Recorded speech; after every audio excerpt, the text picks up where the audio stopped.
through the fire, I could conquer the night. If I can make it, if I try to draw the red light. I could run through the fire, I could conquer the night. If I can make it, if I try to draw the red,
ladies and gentlemen. Welcome back to the Esports Club presents Community Cup Season 3 for Rainbow-Six-Siege, supported by Ubisoft, powered by Zotec Gaming, and of course our broadcast partner Loco here. With me as myself, Bob Augusta. With me, I have my co-caster Aggressive, as we are here for the lower brackets matchups.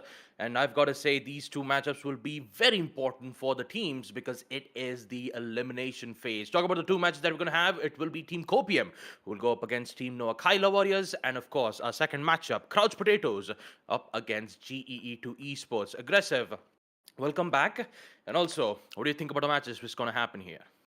The first initial match is going to be pretty interesting because Copium, as a team, they play really well. They have a lot of big names on their side. Plus, they have an understanding of how to set up those crossfires that are very prominent to try and take down a really well organized team such as Noakhailla. But then again, talking about Noakhailla and their performances in the past, I do believe they took a scoreline of 7-1 on their first initial map before they went over to Chalet and just completely threw everything out of the window. They still were able to close out the map, but they have a tendency of getting a little bit too overconfident sometimes. And that overconfidence does lead to them starting to make a lot of mistakes. And I'm really hoping that Copium, they're going to be able to capitalize on top of that. And in that sense, I'm pretty excited for this because both of these matches, they have a good enough opportunity to be very close, to go to that third map and to showcase to us exactly what Siege is meant to be played at the highest level, on the highest planes. And when the stakes are this high, you know for a fact that the teams are just going to improve far beyond their own capabilities right through the match itself. We need to see highlight plays. We need to see the teams just come up with a strategy that is a little bit more unorthodox because in a way, Baba, I feel as though some of the teams have gotten a little bit too comfortable with their own strategies that they're not branching out and trying something a little bit more different. And that could be working against a lot of these teams that are trying to reach that upper echelons of our region, but they're falling flat. Yeah, talk about Noakhaila's presence shown on the upper brackets matchup. When they went up against Team Water Boys, they ended up on a 2-0 scoreline in which they are, of course, in the lower brackets. Now, for Copium, it also was the same scenario. The only difference was that they were in a 4v5 situation where the team Uvu ended up winning a 2-0 scoreline on both map Oregon as well as on map Chalet. Now, I'm hoping that Saika would, come back from Team Copium, and also as we take a look at the tournament format itself, we had two qualifiers on 4th to 7th August, 19th and 22nd, 64 plus teams, and out of all those teams, only 8 were selected on to the playoffs. We already saw 2 of the players bid goodbye to the playoffs, mainly because they got eliminated out from the lower brackets, and we got to see which would be the next 2 teams who will be eliminated out. And they're fighting mainly for the prize pool itself. The first place with a total of 6,000 credits, second place 3,000, third and 4,800, fifth and 6,200 credits, and last but not least, seventh and eighth place, which will receive 600 credits per player. This is per player, so all in all, we just have to see who will secure spot on number 5th and number 6th, and the lower brackets itself. As we take a look at the brackets itself, we'll get to see which are the two matches that we're going to have. It would be either Copium or Noakhailla Warriors, or would it be Team Crouch Potatoes or GeeTwo Esports? Now, talk about the upper brackets matchup that we have. Team Water Boys will go up against Team Uvu. This match will happen for tomorrow, but for now, let us focus on this matchup: Noakhailla Warriors versus Team Copium. And I'm hoping that all the players are present in the lobby itself so that we can start off the matchups. And also, map veto. Villa will be the map picked by Team Noakhailla Warriors. Copium will be deciding to bring in Clubhouse, and the decider will be on Oregon nonetheless. Very standard map composition pickup, nothing really out of the ordinary.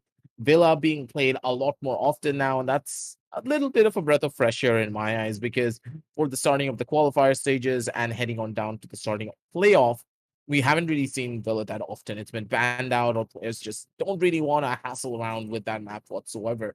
But now that it's back, it's on the forefront. And I love Villa in a way because it allows you to play very aggressively, it allows you to play defensively. And I don't really see a place where the attackers or the defenders are disadvantaged, considering how many different lines of sight you can create easily all the way across the map. You can play from bedroom and still have some form of an impact, even if the side is over towards the side of pantry and kitchen, because there's a lot of different plays that you can make on this particular map. So it's going to be interesting. But that's for the second one. The first initial play will be Clubhouse, and Clubhouse, very standard, nothing really out of the ordinary to talk about on this particular instance, because this map is pretty much the baseline for Siege. It's like Oregon, but a lot older. Yeah, I kind of like that analogy here, aggressive. But all in all, map number one, Clubhouse, is one of the most picked maps in the history of Rainbow Six Siege. You know, Yeah, it's Clubhouse, like Oregon, Oregon, and but Vela. It kind of feels like it's the standard of triangle. You know, it's the most standard triangle you can ever see. But all in all, jokes aside, map yeah, the Clubhouse is a father, the map son. picked by Copium. Yeah, No, no, no. It's yeah, like like like the this. It's family like the tree. Yeah, father. I No, no, got no. It's it. like the father, the older brother, and then the middle child that everyone forgets about sometimes. That's Villa. Jesus. Anywho, whether or not the Villa would have a major change, at least on the bright side, Copium has got their fifth player, Psycho. I'm glad to see Psycho, coming back into the team, and they're fighting for the lower brackets, of course. So we are not wasting any time at all, and we are heading right into map number one, folks. Clubhouse. Copium on defense, Noakhailla on attack, and let's see what kind of bans we get to see on a map like Clubhouse.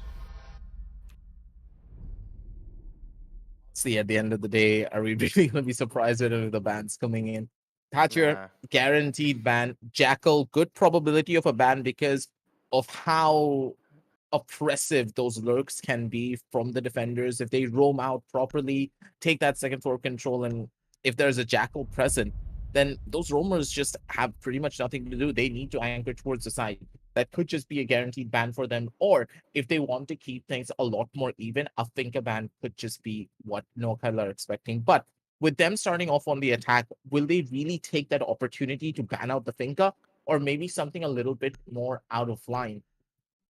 Let's just see here, because wait a minute. Yep, that's a good ban. That That is a definitely lot is more a out good of ban. line. But that is a really strong ban. Yeah, it's funny how would be on the all chat just said, just don't ban Kaid. Come on, we need Kaid to at least have a strengthened hold on defense. Let's see whether if Noakhailla, agrees to this ban or not. That's the And bad there guy. we go.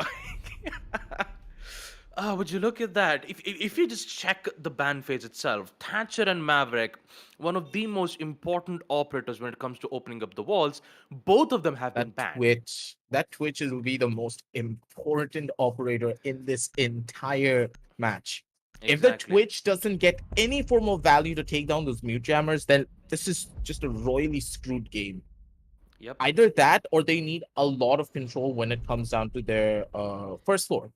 If there's first floor control, then the attackers can, at the bare minimum, use their grenades to take down those mute jammers to open up CCTV. Other than that, I don't see any way that the members of Copium can even play around with this, because Copium, they actually did a very good job by banning out the Maverick. That was really smart from their side. Yep. Mute plays a vital role, and I could even include Bandit too, because Bandit can now just easily trick walls without being able to without worrying about Maverick's breaching torches. The only thing that Bandit needs to worry about has to be the cooked grenades from below if the site is on second floor CCTV. Exactly. Although the site on Basement Church doesn't really require that. The only main thing that Kaid was banned was mainly because he could electrify the hatches in towards Arsenal Room, and you have three hatches, right, present from bar, stock, and kitchen. So three of those hatches will be opened up without having any problems, of course, in which if the attackers do decide to remove three of those hatches, the roamers, especially Shinra, might have a chances for a quick flank or a surprise attack from the lurk advantage that that Team Copium has, that could at least gain control of it and remove players one by one on the attacker's side. So from Team Noakhailla, knowing that both the Maverick as well as the Thatcher had been gone, they can at least open up the hatches on Basement Church, but how would they approach the site? Now they're kind of stuck in a situation where they need to make a decision. The primary decision that I really want to see coming in from The defenders just maybe play a little bit safer than this. I don't like this play, Avid. I don't know, man. That could have been that could have gone horribly wrong for him if he wasn't careful, because that's a soft wall right on his right side. That could have been detrimental for their side. No, but both of them were actually reinforced aggressive. Oh, so wait a he was a bit safe. The only thing that he was trying to do is see whether if he could find the leg of the attackers. So apparently he almost found the sound cue of the ace, but unfortunately he didn't get the perfect line of sight to deal major damage towards it. So when he didn't get it, he decided to just fall back, and now we get to see the impact tricks coming in from the side of Copium. They will succeed in taking out some of the important gadgets, but all in all, you could say that the attackers are also playing it safe. Yeah, they're not really being as over-aggressive as you would have expected, but these type of soul plays are a lot more better than, trying to overcommit to different sidelines. You want to work your way across the map slowly but surely, then get the advantages one step at a time. And I like this play coming in from the Hivani as well. Not opting to completely open the hatch until later on, allowing the attackers to get a couple of lines of sight early on, possibly work their way a pick, and then open things up. But the drone now spots out one of the players. And with this, they're in a pretty tough spot, but look at Shinra all the way over on the top side, and Psycho, she's gonna take a massive chunk of damage, already almost down to half. And the attackers, they need to work more control at Kyo. He just does it perfectly. Beautiful shot. That's gonna be the frag grenade that opened things up, and the site could just be right for the pick. Yeah, that cook grenade will give them the opening that they need. And with Psycho gone on the basement church, there is still a lot of work that Team Noakhailla needs to do something about this. They've opened up the hatches. Now There are just 30 have to seconds worry left. about the execute. They need They're to go. losing 8 more gas canisters will be present from tunnels, and now since that's been entirely cooked out, and Poison's attempt to drop down from the hatch ended up being his own demise from Cheesy Chimkins, who is still present in towards the Yasal room. A second one of that too to take out Nemesis. Can he find the third? Cooked nade gets caught out from the Vermeil's magnet. And the third, no! No, that's not it. That's not what's supposed to happen. 1v4 and Noakhailla. They just got out in a very long place. And here comes Shinra from the hatches side. The cook, the nade was caught from the Vermeil's magnet nade, and by the time the drop down happened, he just died. Oh no, that was not supposed to happen. That's just unfortunate. That's just very unfortunate. Would you look Again, at that? Yeah. They just took way too long for this execution, Baba. Mm-hmm. There's nothing else to say about that. Yep. But man, the amount of team kills that I've seen from grenades and C4s in this Community Cup is just... It's a lot, Attackers need to locate Not just this match. We've seen many of the playoffs matches that we've had.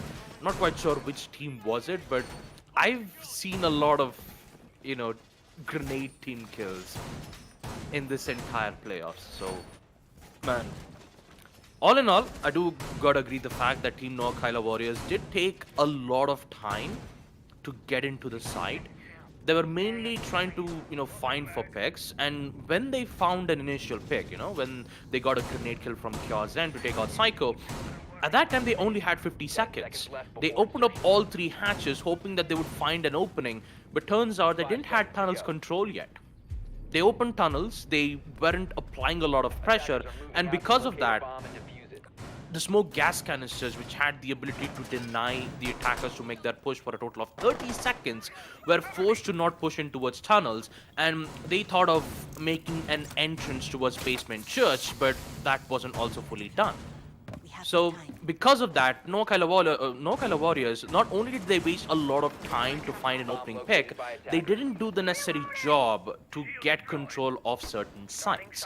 So on round number 2, with the site being on CCTV, I really hope that they'll be able to bring this back up. Knowing that both, Maverick and Thatcher has been banned, it's a bit difficult for the attackers to gain control. But you still have other operators that can at least help you to gain angles of sight that can, help them provide the push that they need in this round. Case for them, but then again, they need a little bit more of an emphasis. Questionable when it comes down to those placements, but still Shinra gets the first initial kill onto Ion. That's going to be a pretty big hit because now you lost out your Hibana pretty early on before those charges are going to be able to open up the lines of sight that you need. The Twitch has the information, knows one player's over on the bottom side, but Poison is making so much noise, he falls through! Yikes.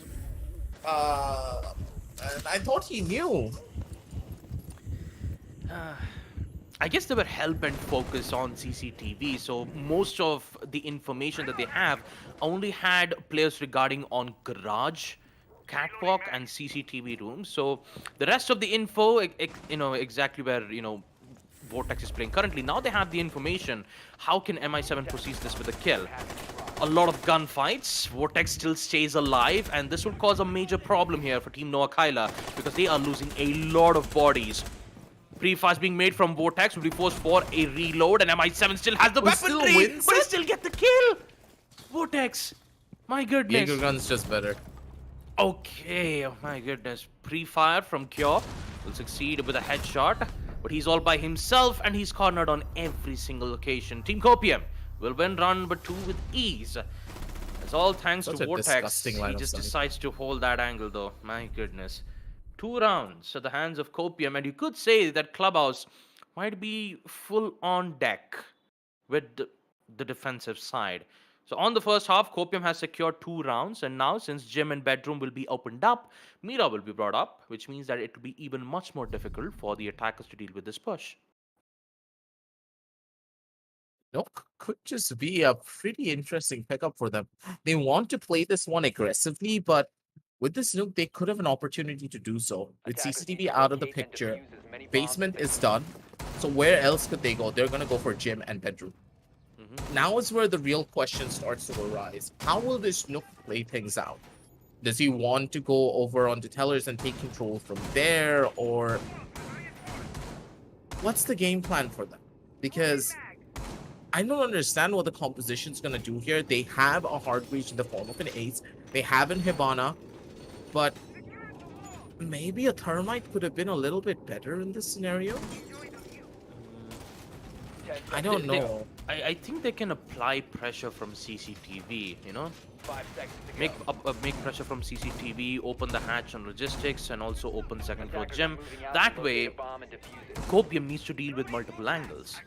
And they've also applied pressure from the window side itself to keep the defenders guessing on which attacker is playing on which angle. So you could say on round number 3, Copium needs to deal with a lot of pressure, and second floor gym always, have the advantage from the attackers. But the main problem is how would they get control on bathroom side, knowing that you have a mirror, which always has the upper hand when it comes to information gain, and also the C4 play, which would happen right from outside the balcony side.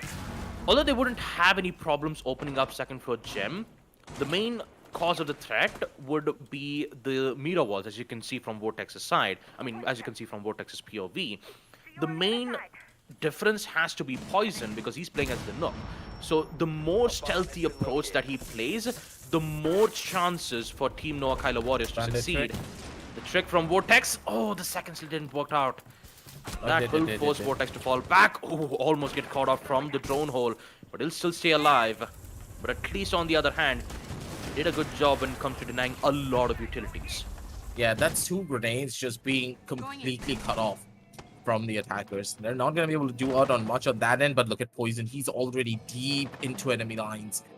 He's going to be able to find a cook nade, and that could have been perfect, but no! Oh, man. Just a tiny little bit off. Vortex still very low on HP. Remember, that nade did chunk him down to almost 0. So the problems will just keep on adding up. Copium, even though they have all of the map control in their favor because of how much utility they wasted from the attack, they're still in a pretty tough position regardless, because Nook's all the way at the very bottom and he's waiting to see if he can find that first initial player. That downstairs lurk has been beautiful, but a couple of the nades, it just doesn't hit. They miss out on everything, and the utility usage from Noakhailla just feels offbeat. On the bright side, you can say that Noakhailla Warriors, especially the way how Poison has been doing a lot of good work, somehow still working out well, especially the first frag and the second from Mayan. Psycho and Shinra, both of them gets eliminated, and this is looking good from Noakhailla's end. Now they can just easily push from second floor gym. The only problem is that Ayan has been down, but with the help of Finker's Adrenal Surge, she'll be able to, ensure that Ayan would be revived nonetheless. Now they can just focus on the site, and with Poison applying pressure from the mid stairs, he needs to find one of the players. Can he find this main player at all? GeeTwo Chimkins, on the other hand, a headshot to take out Nemesis. They're deep within the site, but they're losing a lot of time. But Ayan still gets those important kills. Sticks. Oh my God! They're losing a lot of time, but look at Copium. They're bringing it back. How did they bring it back? Awidwi, all the way from second floor gym, he decides to hold his ground, and they evidently give Copium the win on round number 3. He was sitting inside a gym with his right window still open. No one cleared gym in that sector. What? Yeah. Then the logistics push happened. He was sitting in the closet of logistics, and he just chilled there. He didn't move. He got 2 free frags out of it. The trades were immaculate coming in from Copium, but again, the map control is pristine. Noakhailla Warriors, they're just taking way too long trying to get their way in towards the site. Defenders, protect your bombs from being defused by attackers. That time crunch is really putting a dent on them as well here, because the team just showing their cracks all throughout. Man, that is gonna hurt. Especially how coordinated attack that was from Noakhailla's end. The cooked nade to force Bandit out of that position, Mira wall being opened up from below, and somehow Copium gets away with a win like that. Before insertion. From the Mira of all things, from second floor gym. 5 seconds remaining. And for a moment there, I thought Ayan was the one looking right from the gym's window who did get 2 of the opening picks, but turns out that opening picks was a lot of time taken, right? They only had 20 seconds, they were forced to make a push, and Copium knew that. Knowing that the time is of the essence from the attacker's end, Copium decides to stay put and end up getting those important picks. And my goodness, winning those 3 important rounds is going to put Noakhailla on a very difficult situation. But on the bright side, we will see Ayan take out Shinra. Shinra has been a menace here for the past 3 rounds. Not mainly because he's using those initial frags, but showing his presence from the side really puts Noakhailla in a very difficult spot. But with him and the GeeTwo Chimkins taking care of, Noakhailla can now focus on the side properly. Just completely opened up as well. They couldn't really get into position for an impact trick because of how the bullets came into play, and He's actually thinking for a run out. there's a good chance. Don't tell me Abidwi is gonna get away with a kill like this. There is one ace who's just currently looking at the drones right from outside the kitchen. He could get a kill, but he's just still waiting for the patiently first waiting. bit of sound. Yeah, he's still waiting. He's still waiting. He just needs that perfect timing. But all in all, he knows that they're losing a lot of players. But Psycho, on the other hand, main stairs, good job on the first frag. By attackers. Still needs to find 4 more, and that peak though from Awidwi might be able to change the entirety of this round if this works out well. This is a surprise element. And Psycho, on the other hand, another What a kill. What just shot. happened? Noakhailla Warriors, unaware He's of the main beautiful. stairs. Don't tell me Psycho gets away with yet another. No, he does not. Ayan is too quick for that. It's 2v3. Copium still has a chance to bring this back, and that's the Awidwi. kill. That's the That's kill. the surprise kill. That's the surprise kill that he needs. He just has to fall back. Poison, on the other hand, gets 1 more. It's a a 1v2. Awidwi has 3 smoke gas canisters. He could use it to deny the plant. But time's running out. Poison will succeed with his post plant. What will happen next? Awidwi, a lot of shots being taken around, and he's so low in HP, but he won't survive. No! Awidwi! How did he get away with this? 1v1. There's a chance that he can win this. All he's gonna do is just find the headshot of Poison, but it's not gonna happen. Oh, so close for Poison to get that kill. So close. But in the end, it will. hardest there. I mean, Awidwi, my goodness, he was on point. He was on point with those shots. Imagine if that clutch happened, it would have been 4-0. He lost control of his spray. He just Yep. couldn't control the recoil at that stage, and because of it, he just fell flat. That was so close for Avid, but again, it wasn't enough. Noakhailla, they come on back pretty hard, but again, this round was way too close for its own good. Psycho, Attackers need to she locate and defuse just the basically bomb. ran in, got two of the most freest kills, and nearly got another one for herself as well. But again, she needed to run back, but instead she took a fight. She was punished for it. A bit though, Bayan. This guy was pulling off God's work. He is 7-1 on the scorecards. That is something that you just cannot deal with at all. And if Noakhailla don't have a way of trying to shut him down early enough, this one smoke could easily just shut them down before they can even get this attack up and running. 10 seconds to go. Yeah, 5 for seconds to go. Noakhailla. This is so smart. Look at how the members of the defense are playing. Attackers must They're playing locate and heavy defuse a bomb. for the first floor. And they're not taking anyone on towards the side. Because they know how important that first floor control will be for the soft breaches. Yeah, it's difficult though from Noakhailla's end. Is the bans from Maverick and Thatcher the main reason why the attackers are taking a lot of time? That can be a possibility. And now you see Nemesis bring in the fuse. Cluster charges will be very effective on CCTV if placed on the Windows site and if placed properly. Because removing those bandit charges or removing bandit himself can give Noakhailla an easier access of opening up CCTV wall. But they've got to figure out a way. Cooked grenade can be a possibility right from the blue stairs. But I'm pretty sure that Cheesy Chimkins is looking after it. He's just looking after his team to ensure that none of those projectiles would just catch Bandit off guard. But they're also focusing on Garage Catwalk too, so they're taking their sweet time. And with the Yarn, who's always making these opening picks, will ensure that Team Noakhailla Warriors can get this attack. Vortex, on the other hand, takes a bit of damage from the cooked grenades, but he still stays alive, and so does the bandit charge. There you go. Now things will be a bit difficult from Noakhailla's end, especially with the bandit tricks, which will happen from CCTV. How do they get away with this? They had so much first floor control. They're not going to be able to do much, but here comes the grenade. Now it comes in spicy. It's going to be Vortex getting shut down. And with everything in play, the thermite charges are going to come in as well. That's the open wall coming in just a little bit here. And yep, now Avidvi, he needs to run and he needs to dip immediate because now is where the problems are just going to be a lot more systematic because with two breaches now opened up, they have full control of every single sideman in Noakhailla. They are now starting their attack in cool and calm fashion. As soon as that first floor control was lost, man, you know, Baba, that everything that the defenders could have had will start crumbling down to the ground. Yeah, both of the defenders so low on HP. They still have their C4s and smoke gas canisters that they can deny this plant.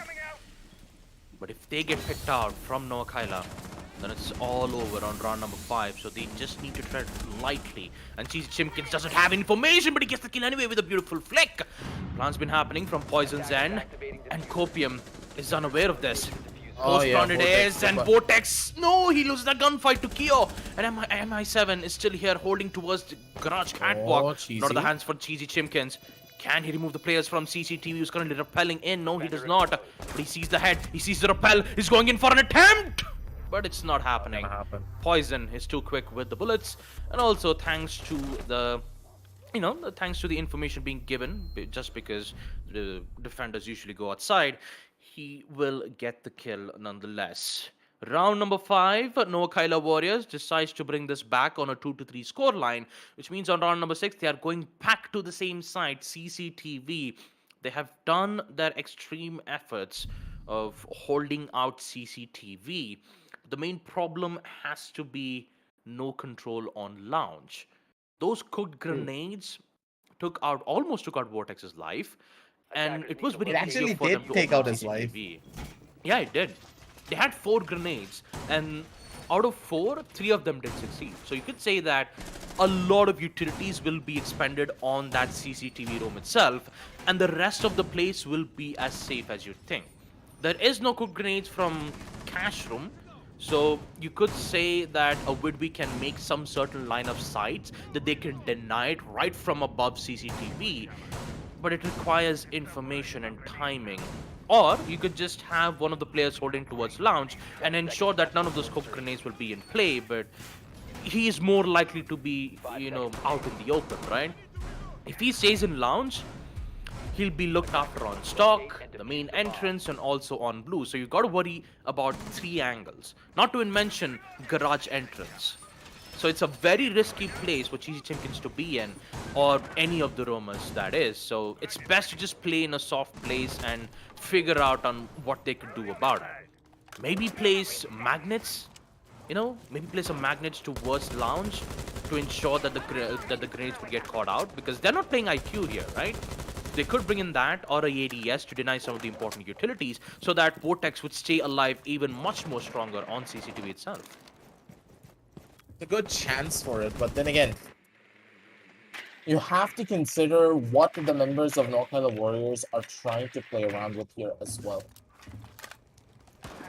They've been playing heavy for that first floor control, and the thing is, Ion getting those early pickups are one of the main reasons why Copium are just taking such a big hit. I don't know how they're gonna take these entries, and look at Nemesis. Nemesis just ran in. He's all the way towards the side of logistics. They're gonna try to pincer them all the way from construction and from logistics. They're trying to open up these lines of sight, and now they have full control. Construction is theirs. And Ion again, first pick. Bomb located by attacker. And Ayan is on point with his initial frag outs. I mean, he's been dealing a lot of damage at the early rounds. Healing will be given from Finker's Surge. Information will be given from the shock drones and ensure none of those utilities would be available, but somehow they couldn't get to open up. I think they opened up CCTV. I'm pretty sure that had happened. But now you can see the pressure's been made out from the construction place itself. Another exothermic charge denied from Vortex. Yeah, I just realized that both of the exothermic charges has been gone. Now we see Copium bring this back up with one more. Not only to get refragged from Nemesis nonetheless, but you could say that Copium still has things under control because Noakhailla, they're yet to open up a single wall. Yep. The entirety of CCTV is now under theirs. The Termite could absolutely be useless at this point because he doesn't have any breaches left to try and go in for entries. He's looking for that first initial peak, but Copium, they need to show their discipline here. Play it slow, play it steady. But then again, don't give away too much information! Nemesis! What? Huh? Am I 7? Habla no español? Hello? What happened exactly? Is it because he expected of a run out and he accidentally team killed Poison instead? 15 I seconds to have go. no idea, but that is going to give an equalizer for Copium. Nemesis will have the information on main stage, but they don't have garage control. MI7 is still present, but he no longer would be able to deal a major damage because Vortex What is will happening? get the to kill them? nonetheless. What just happened from Noakhailla? What happened? Oh, got a couple of nice shots though. But then again, like, Noakhailla, Huh? what's the... I have no idea what they're doing. I'm sorry, but they need to wake up.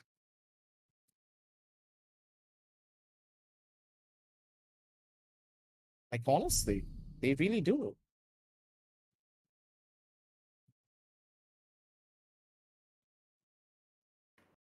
All in all, the bright side about it is that in the second half, Copium will be the one on attack. So, Defenders, knowing protect your how bombs from being defused by the attackers. nature of Map Clubhouse is and how favorable it is on the defensive side, you can clearly say that Noakhailla has the advantage now. The only difference is that Copium always got away with a clutch that was almost about to happen from Ayan's end. I guess it was Ayan. No, not Ayan. It was a Widby who almost had that clutch from the smoke. Knowing certain incidents like this, round number 6 from Copium's end with an accidental team kill from MI7, 10 seconds remaining.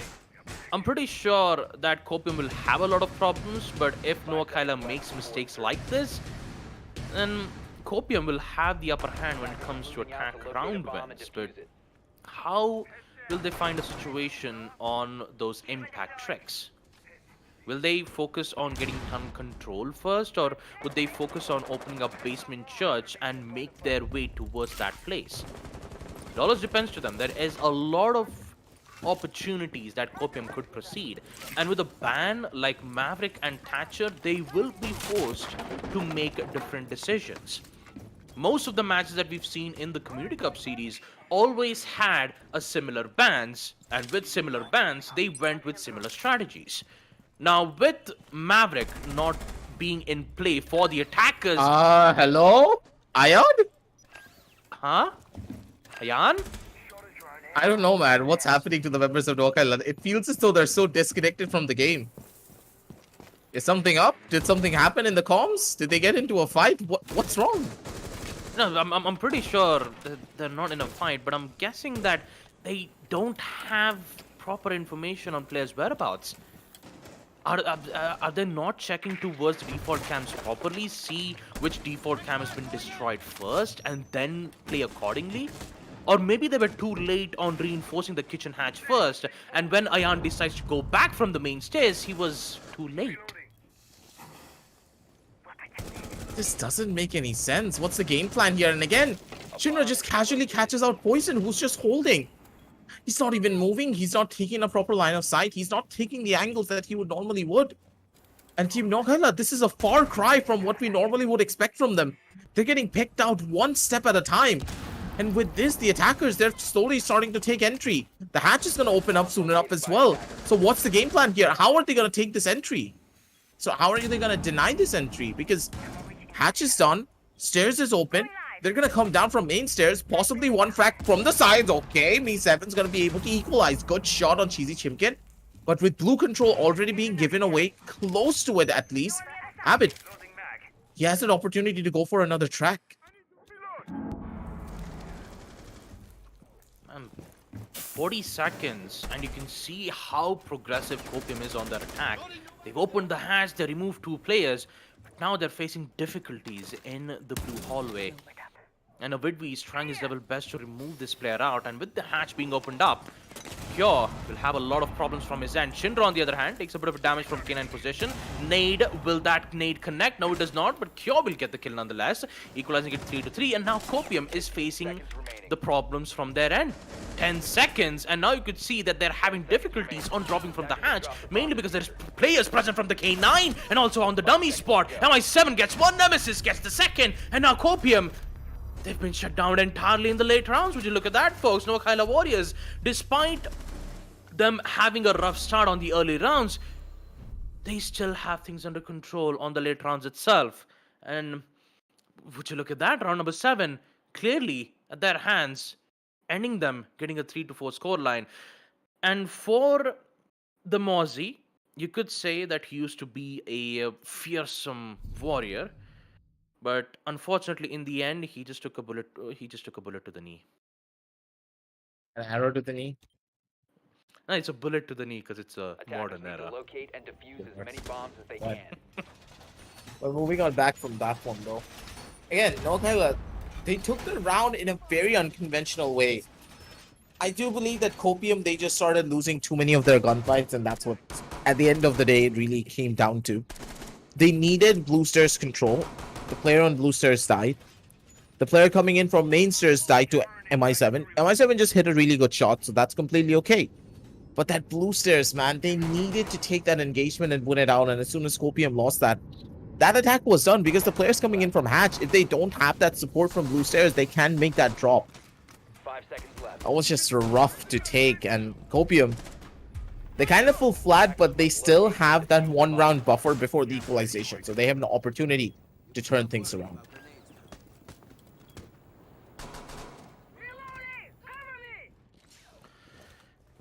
On CCTV, the main problem has to be the wall itself, but the rest of it will be easier for Team Copium to deal with the situation, unless and until they decide to remove poison first, mainly because of the bandit trick he'll be able to do exactly with that. Mute Jammer is present from CCTV, so when the Mute Jammer gets destroyed, Poison would immediately go towards that CCTV wall to place his charges. Flashbangs being thrown around to see whether if he can blind off Poison. That trick will happen nonetheless. Cooked nade from Vortex unfortunately bounces back and deals his own damage. But in the end, he's showing his presence from CCTV, which is, in fact, would force Poison out of that place. From the top side, this is good from G Chimkins' end. And an instant opened up, but no, that would be denied from Poison. That was a good attempt from GG Chimkins, but unfortunately, that did not happen. First frag, this time from a Widway. A good angle of that too. A pixel peek. But an instant revival will come back from Chaos End, but no. A Widway will come back stronger than ever from construction. And It's you his could game say, today. yeah, you could say that Copium has 2 initial kills, but they're in the same situation. Oh, Abidvi. Pretty much playing with fire at that point, but Poison's gonna be able to equalize. A couple of utils have been opened up, and because of it, Psycho can't really go in for the placements at all. The Bandits just being a massive thorn on their sides, and this defensive side is where things become a lot more problematic. And at the end of the day, I think that Noakhailla, they were playing for the long run. Even though their attacking side was a little bit questionable, but it's completely okay because they still have an opportunity to equalize things out from here. They don't need to peek. They don't need to do anything. Show their discipline, and they're going to be able to hold. But Poison, good for the first with one, but it's just not going to be enough. Psycho, she just comes in through the window and casually taps. They find everything. And Copium, they get this round purely because the side of Noakhailla Warriors, they started to take over aggressive engagements when they really should not have. They needed to wait. And it all started in construction. That Yep. pixel peak that a Widby picked out. Instant control on construction. Next thing you know, they started to remove players one by one. Although they didn't get to open up some certain walls, getting picks like that is huge coming in from them. And now you see a triple C4 pick from Noakhailla's end. And I'm guessing for the fact that we will see at least one of the players holding in from the first floor side, hoping to find an opening pick or two from the C4 pick. And since you will have a bulletproof cam from MI7, they'll have ample amount of information on this whereabouts. So the entirety of second floor gym will be knocked out thanks to the armor panel that MI7 will be able to place at. So on second floor gym, you could say it's a good place for the defenders to hold the angle, and also a greater example at that was on round number 3, where we saw, I think it was a Widby who was playing as the Mira at that time. Holding down from second floor gym, he decides to, he decides to give the win to Copium just by wasting a lot of time in that 20-second mark. So, knowing that Noakhailla Warriors having a lot of issues on map clubhouse itself, I thought they would get a lot of defensive round wins in the second half. But looking at round number 8, the way how they dismantled players the way how they dismantled the players from a Widby really worries me on this round as well. Aggressive. Yes, it does.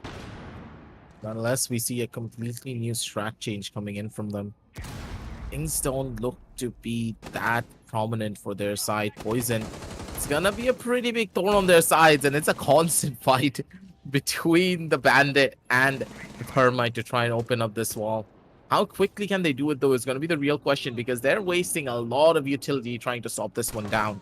Couple of fragnates still remaining. They still have 5 in hand. That's another one broken down, and slowly but surely they're whittling down the Bandit before he can do anything.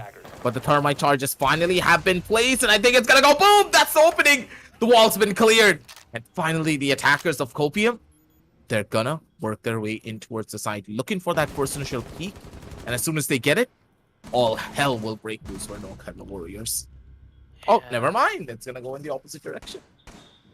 Yeah, you still got to worry about the C4 plays, right? Because you have 3 C4s still unused. So which means that they're waiting for the attackers to make their push. And removing a Widby first has the higher chances for Noakhailla Warriors to win majority of their gunfights.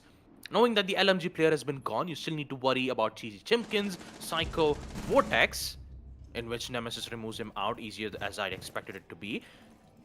it's in a 5v3 situation. Noakhailla Warriors have things under control, and even more so, too much control, especially from Poison. What just happened on this push? Copium was starting to lose a lot of players, and even more so, it continues to do so from Koi's aggressive push. They've got the information on the diffuser, and Chimkins left all by himself. Nitro Can Cell. he get the first? He does. But not from Poison's pistol, which will give Noakhailla Warriors the win that they need on round number 9. I just love that. No.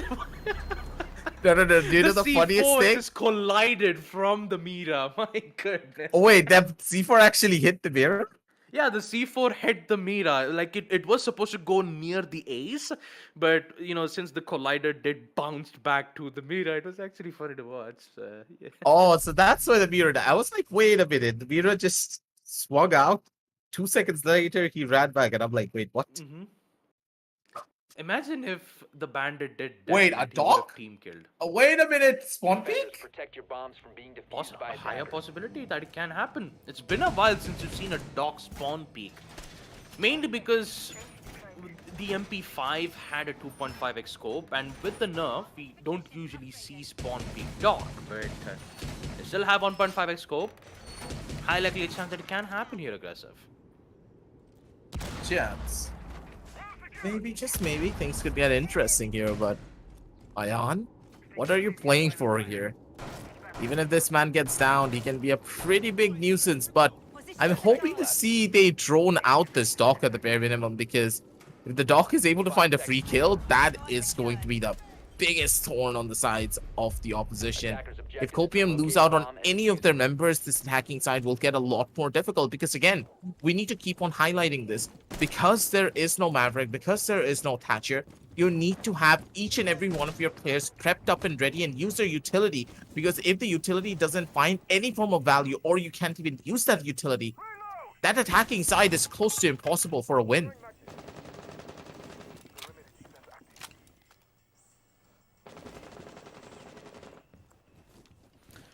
Yep. For now, you could say that Copium is currently facing issues on second floor gym, but on basement side, this is where they have their major strengths. Copium, all they've got to do is just win the most side that they want to win the most, that's but no Ayan. headshot. Ayan just bids goodbye to Shindra while he was trying to Power find of one the of the dog. important players, but a Whitby might be able to find the player, and that is Poison taken care of from the basement stairs. You could see that the refrag games from both Noakhailla and Copium are looking very dominant. But knowing that Ayan's presence from second floor is going to put Copium in a bit of a bother here, especially on the control on kitchen. And they have to remove this player out. Information's been given from the attack drones, and he's been constantly tagged and removed. As you can see that both angles from second floor gym and the doorways of construction, removing Ayan clearly shows that Copium had good cover and angle. But now, since that's been taken care of, they just have to focus on the site now. There are 3 players currently hunkered down, and they have the necessary utilities to get good cover and have maximum angles. And Copium, now they have to worry about time because they're slowly losing it. It's all about the execution. The speed at which they execute will be the most crucial part about all of this. The Gemini does clear out pretty much the entirety of every single sci-fi they had to worry for. And if they're able to work their way towards the staircase, it's gonna be good. And Q! The drone nearly took him out there. He's gonna be able to live through for a little while longer, but again, that's so much utility being thrown straight up in the front that Kyo needs to give up Lucer's control. And because of it, they're gonna start worrying about even more nades coming in as well. They're being thrown everything other than the kitchen sink at this point, and they're gonna be able to find that nade kill. Beautiful play coming in from Vortex. He wants goes for the silent drop, but it's not gonna work. My goodness. Voice cracks galore, but still the shots are gonna be way better. Cheesy Chipkin. He finds another one, and it's all up to Nemesis. He needs to do God's work out here. He doesn't hear the sounds. He needs to find that flame. But Psycho, she's just way quicker with it. Beautiful tap to the face, and they open things up. In style, baby. That's the kill that they needed. And with that Copium, now they're at the match point. I got to rectify the mistake once on round number 7. I said it was Copium's hold. Actually, Noakhailla Warriors were the one who succeeded Basement Church, right? So in this previous round, just by bringing Flores was more than enough for Copium to win this. Just a single op change. Flores placing that RC Rotero in a way that destroyed both the Attackers need to ADSs locate and forced defuse as many bombs as Vortex they can. to fall back on Basement Church. Next thing you know, they had the entirety of blue control from theirs, but Vortex still insisted on challenging it. He contested it. And you could say, for Team Noakhailla, the main problem of this strategy is blue control. Vortex did his fair share of level to defend that place, but it was too much for him to handle. It was more likely to be naded out from a grenade, in which the second nade did connect from Vortex, from his end. Actually, no, it wasn't Vortex. It was I think it was Kyo who was playing as the Jaeger at that time on the previous round. Again, apologies, but yeah, the way how they contested from that place on blue was just beautiful from Noakhailla's end. But when it comes to aggressive playstyles, I mean, when you see that there is more than 2 players who is desperate to get control on blue, clearly states that Copium has things under control. And now, on round number 11, they're going back to the same side here aggressive. Do you think it's Are they going to play viable? this? Yeah, do you think it's viable here? Could be. But at the same time, we don't know just yet, because looking at how the members of the defense have been playing, yeah, stuff like that just keeps happening way too often. Again, with too much aggression, Poison, we know how much he loves to play for those roles and how aggressive he likes to play to gain information, but it just doesn't work. GeeTwo get on the upside down with Hell. He could just find a pick there. There's a good opportunity for it, because that's a very close open line of sight that defenders often just try to run on through. But Ion, on the mute, on the second floor, what's the game plan here? How do they really want to play this? Because it could be interesting. They've already have the pings that one player is playing from the top side, but for how long is a real question. They need to clear out that roam early on, because that mute could just easily shut their entire play down if they're not careful. Yeah, the RC Roteros, which is such a powerful tool to not only remove the utilities, but also has the chances of flushing out players, and that would be huge for Copium.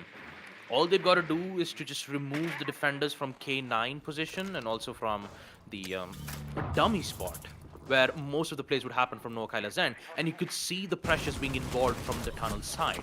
They will open up the barricade, but MI7 just replies back with a wall bang. There goes tunnel control. Now Copium is facing the wrong end of the stack. And the way how they're playing this patiently and avoiding just dealing so much damage is going to put a lot of problems from Copium.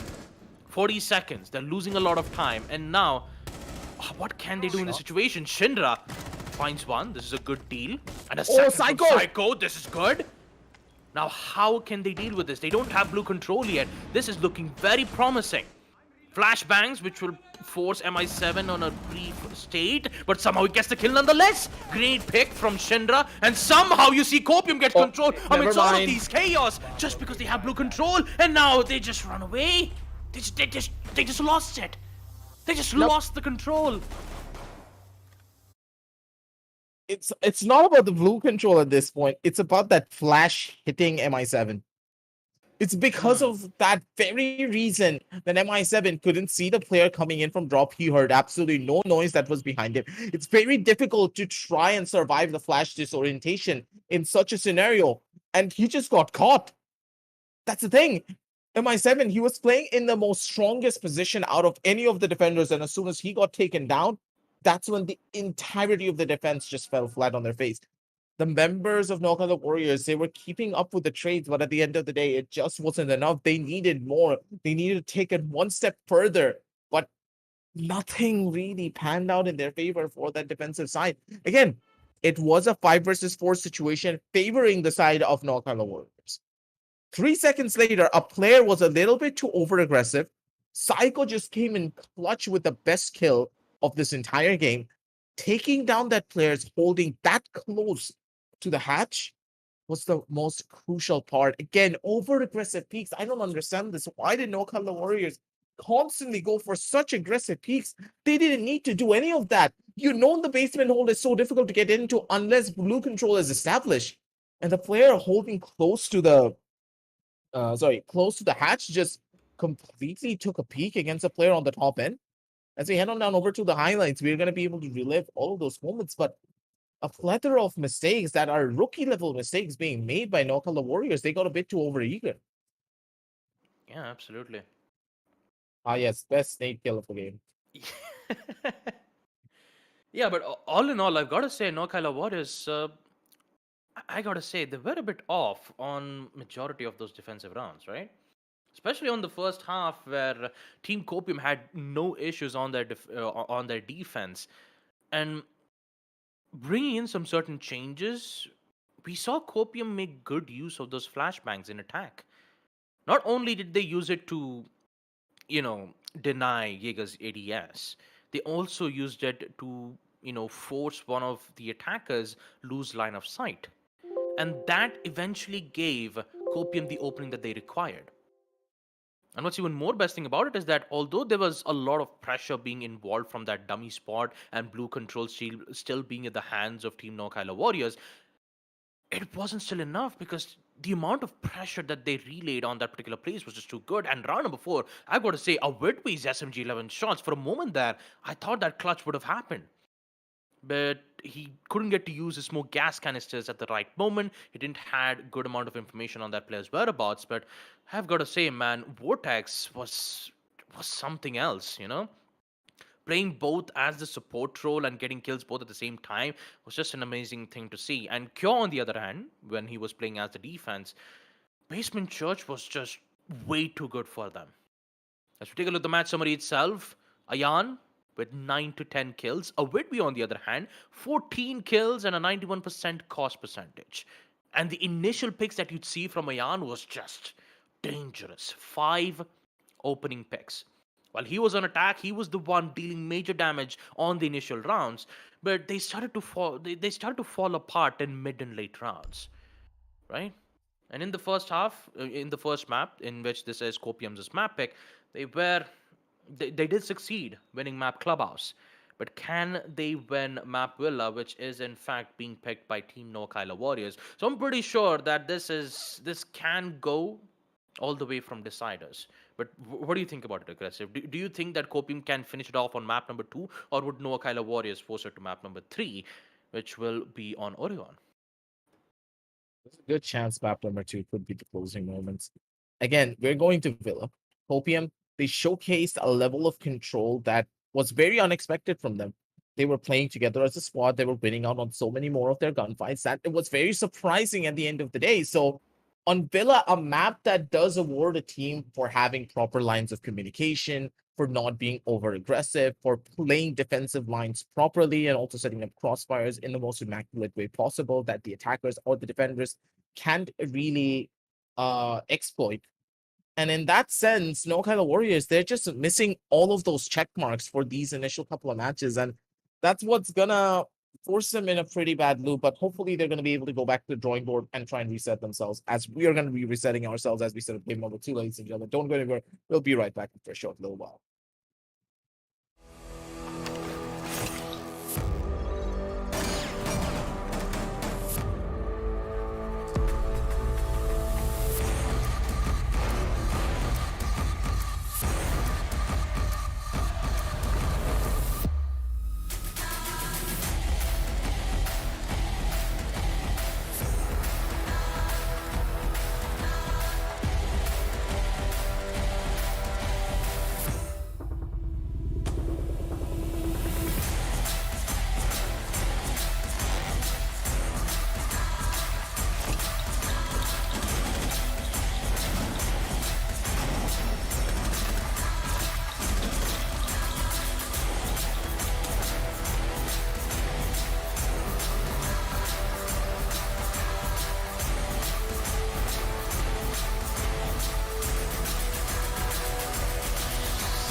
All right, ladies and gentlemen, welcome back to the Esports Club Presents Community Cup Season 3 for Rainbow-Six-Siege, supported by Ubisoft, powered by GeeTwo Gaming, and of course, our broadcast partner, Loco. We are not wasting any time here, folks, because we are heading off to map number 2. Villa will be the deciding factor to determine whether if Noakhailla Warriors can put themselves back on map number 3, or would Copium end this on a 2-0 scoreline. Let's not forget, this is the lower bracket, so if Team Noakhailla Warriors would not win map number 2, they will be eliminated out of this playoffs. Unfortunate, but they still have a chance here on map number 2. So map number 1's recap. It did go all the way to 7-4 scoreline. We didn't get to see overtime, where Copium had made an amazing performance in map number 1 Clubhouse. But will it be the same thing on map number 2? Aggressive, what are your thoughts about this? Yeah, at this point, I really am looking to see what Copium can be capable of on this particular map, because I don't think Copium have ever played Villa, or they haven't really given away any of their strategies on this particular map. So there's no boards for the side of Noakhailla Warriors to review even about this. So there's a good chance that Noakhailla Warriors are going into this blind without any idea of what Copium could be capable of. Yeah, well, whether or not Copium can handle out Noakhailla's Warriors map pick on Villa, we'll be able to see on this map right now. Ban phase is in. And now I'm pretty sure that it will be the same bans nonetheless. The only difference has to be the second attack as well as the defense bans. The rest of it will be the same. Thatcher ban and Mira ban. We do not want Thatcher to being brought up on attack, because we saw how powerful he is, especially with the EMPs, right?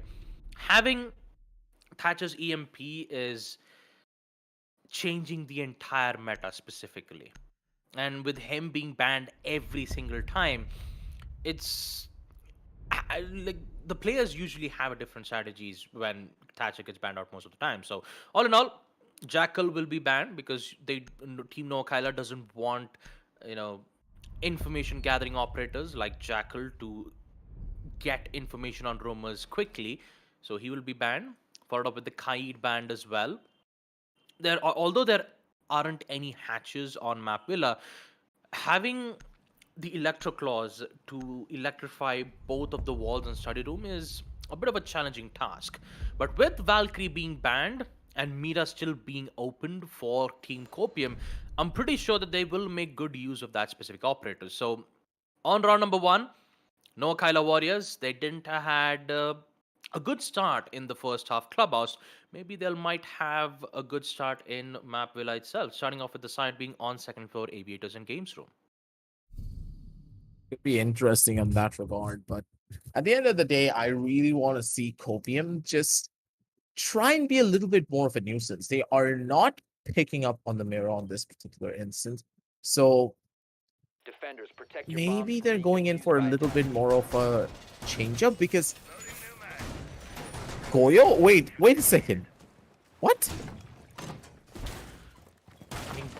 Goyo, talk about his Vulcan shields. If you make a comparison between Goyo and Smoke is a throw and detonate mechanic, whereas Goyo's Vulcan shield is place and shoot. Although the That only is difference, surprising. yeah, the only difference is that the Goyo's Vulcan shield can deny attackers for a total of 10 seconds, or 10 or maybe 15. Like more than smoke gas canisters. Like smoke gas canisters has 10 seconds, whereas the Goyo shield has around 20. And you could see that Copium are playing denial wise. You have both the denial operators, Smoke and Goyo. So all it requires is good timing, and Copium will play according to time. And for Noakhailla Warriors, they have got to be careful. Although they need to ensure that they gain control on statue and trophy room as quick as possible. But just like I say, Chandra decides to say, you know what, Baba, they are not going to get control on statue as quick as they'd expected it to be, and gets a kill just like that, and that too taking out Ayan. That's a lot of denial early on too, because without that Gemini, now you have to take a lot more of these angles try, but Vortex finally gets shut down by Me7. So now it's the crunch time that's gonna start. Taha's already back in towards the game as well, so the complete team dynamic will be shifting in a different light. So at this point, Noakhailla Warriors, they're going to be feeling a lot more confident. By taking down the Jaeger, they don't have to worry about him playing those rat angles over towards the corner and just being an absolute nuisance. But his ADSs will still have a lot of presence all across the map, regardless about what happens to him. Here is where the slow play will start to begin. Everything's going to get slowed down. Cheesy Chimkin's going to be able to get a lot more of the defensive avenues opened up as well. He has terraformed the entire map to be his playground. So at this stage, what's the game plan here for Noakhailla Warriors? Because they still need to get a lot of control. They're outside of the sights and... Okay. Shinra taking out the Finka, man. No, just no. The Finka's down already. 90 hallways control has been established. But again, they have no idea what they're running themselves into. They have no idea. Shinra, the one who picked out the early pick, also decides to get the advantage by taking out Nemesis. And that too with the Finka. My goodness. Noakhailla Warriors, they are slowly losing momentum here, folks. And what's even more problematic, Goyo's Vulcan shield is still present. And I'm pretty sure that this will be detonated right away, as you can see from the hallways itself. Poison cannot make a single push, but MI7 still finds out an opening. And this time it's Psycho who gets picked out. Still gotta worry about that specific angle. Smoke gas canisters. Oh boy, MI7 needs to run away. Taha, on the other hand, so low on HP. They're losing time so many places. 20 seconds. Smoke gas canisters still won't work out in his place, and you could see all three players from Noakhailla Warriors making an attempt on the hallway side, and suddenly they have this control, but they're losing time. A bit B, he has no idea. He will get one. Can he get the second? Yes, he does. It's 1v1. He just needs to run away. Shotgun in hand, and Whitby has no idea where MI7 is, and he gets the ace. What is happened? What just happened? What just happened? Man went for the full turnaround. He was expecting MI7 to completely run all the way towards the false entrance and then go in from the office, but that's not what happened here at all. MI7, he's just an absolute god. He just knows what to do. He knows what to expect, and he read the map like an open book. But Copium, I love the idea and the strategy that they were going in for, but their defensive sidelines and their positions were just a little bit too off. They were utilizing the utility a little bit too much before setting up those crossfires. They needed defensive lines set up properly, otherwise it just wouldn't have worked out in their favor at all. Attackers need to locate and defuse bombs. Again, they need to play for trades. I understand they're trying to play for the stall game, but again, stalling your opposition at the last couple of seconds will be difficult unless you're able to take a gunfight against them, correct? And here in this situation, there were no gunfights whatsoever. They started to use util and they got caught out because of it.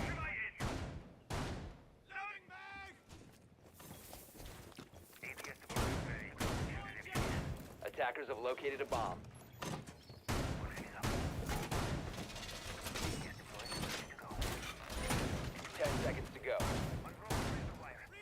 Most of the smokes, 5 seconds remaining.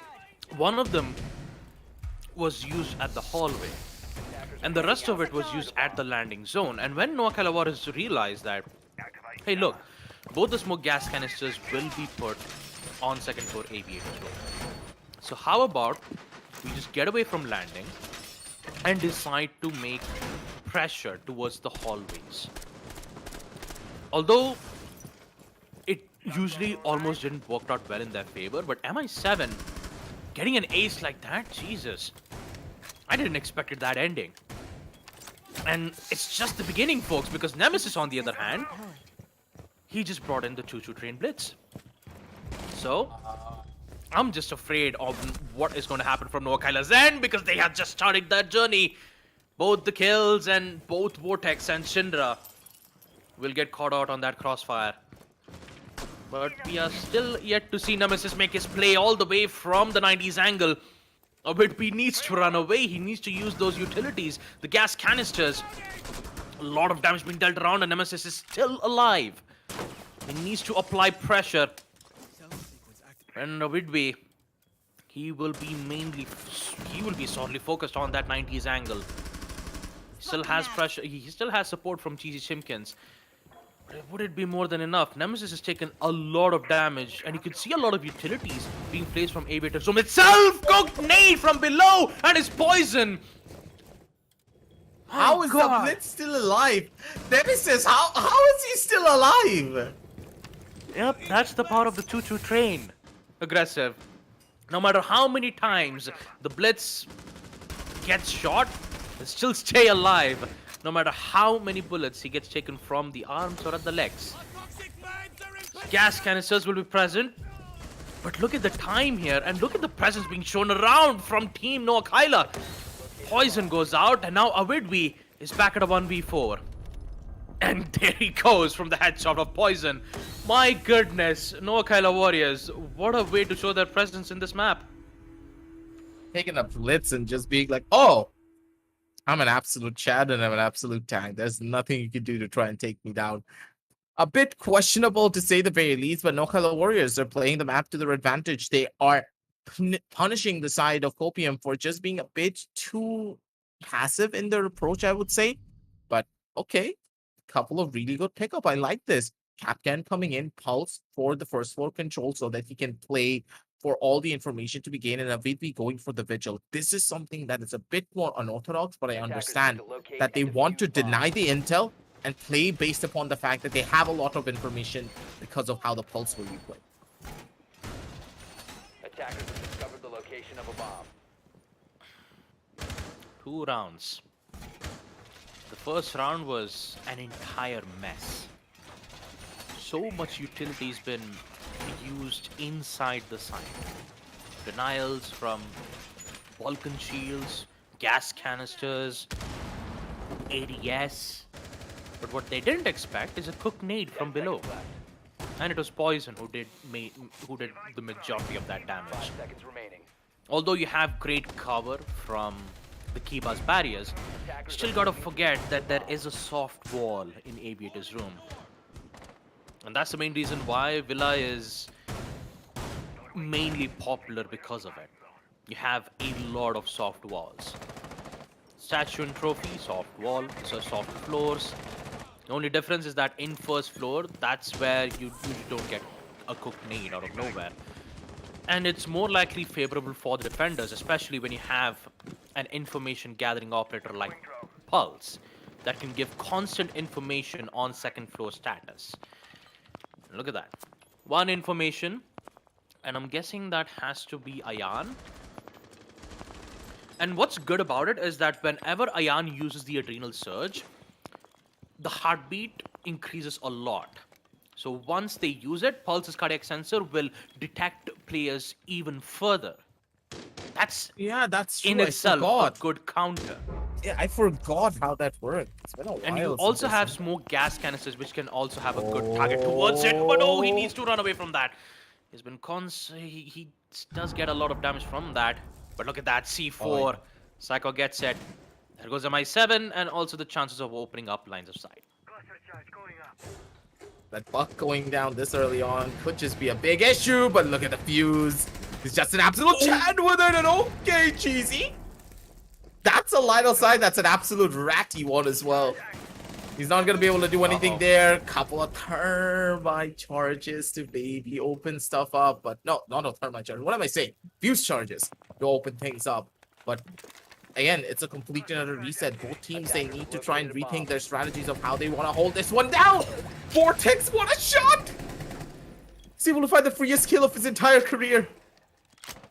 Shuts down another player at information galore. The side of Copium. They're just chilling and vibing because the attackers, they have no way of entering. Look at Cheese Jenkins' positioning, but no, he's been compromised. Attackers dropped the diffuser. Oh, he gets Cheese it still. Jenkins, yeah, he still gets it. Nemesis at a 1v4. Cluster charges, although will do some minor damage on the site, they still don't have control on it whatsoever. Have instant info and the LMG and not being able to remove that default cam give away Nemesis' position. He's been caught out and destroyed. In the hands of Psycho. Copium will cope up their mistakes for the past 2 rounds and they'll get their victory on round number 3, ending things off on a 1-2 scoreline. But the main problem is, can they succeed on second floor AVG and also on Statue and Trophy Dome? Because those 2 sites, Noakhailla Warriors, they won't have any problems dealing with that. Absolutely caught here on that. That hold was just a textbook play of what you could do when it comes down to the first four holds for fella. Pick up a pulse, have a vigil to go in for the roams, but you can have someone else as well. But that pulse, man, that pulse is the biggest Attackers need brain to play that locate you and can go defuse in the for. bombs. Constantly having those pings of how the attackers are moving around. And because if you're holding inside of the first floor, you have multiple different characters who are able to hold down with the C4s as well. And when you have those C4 charges in hand, you can deny excessive amounts of utility that Copium, that the members of Noakhailla could be going in for. You don't have any form of control over onto that second floor. You can't really survive for that long either. Because of it, they're gonna fall flat in more ways 10 than one. seconds left.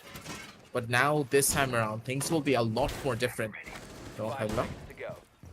they're gonna be heading on back towards the second floor, the site that really did not work out for Copium. So things are looking up for them because their attack on this specific sideline was just something different. And none of the members of Copium, they were able to stop them at all. Ordnance out in prime.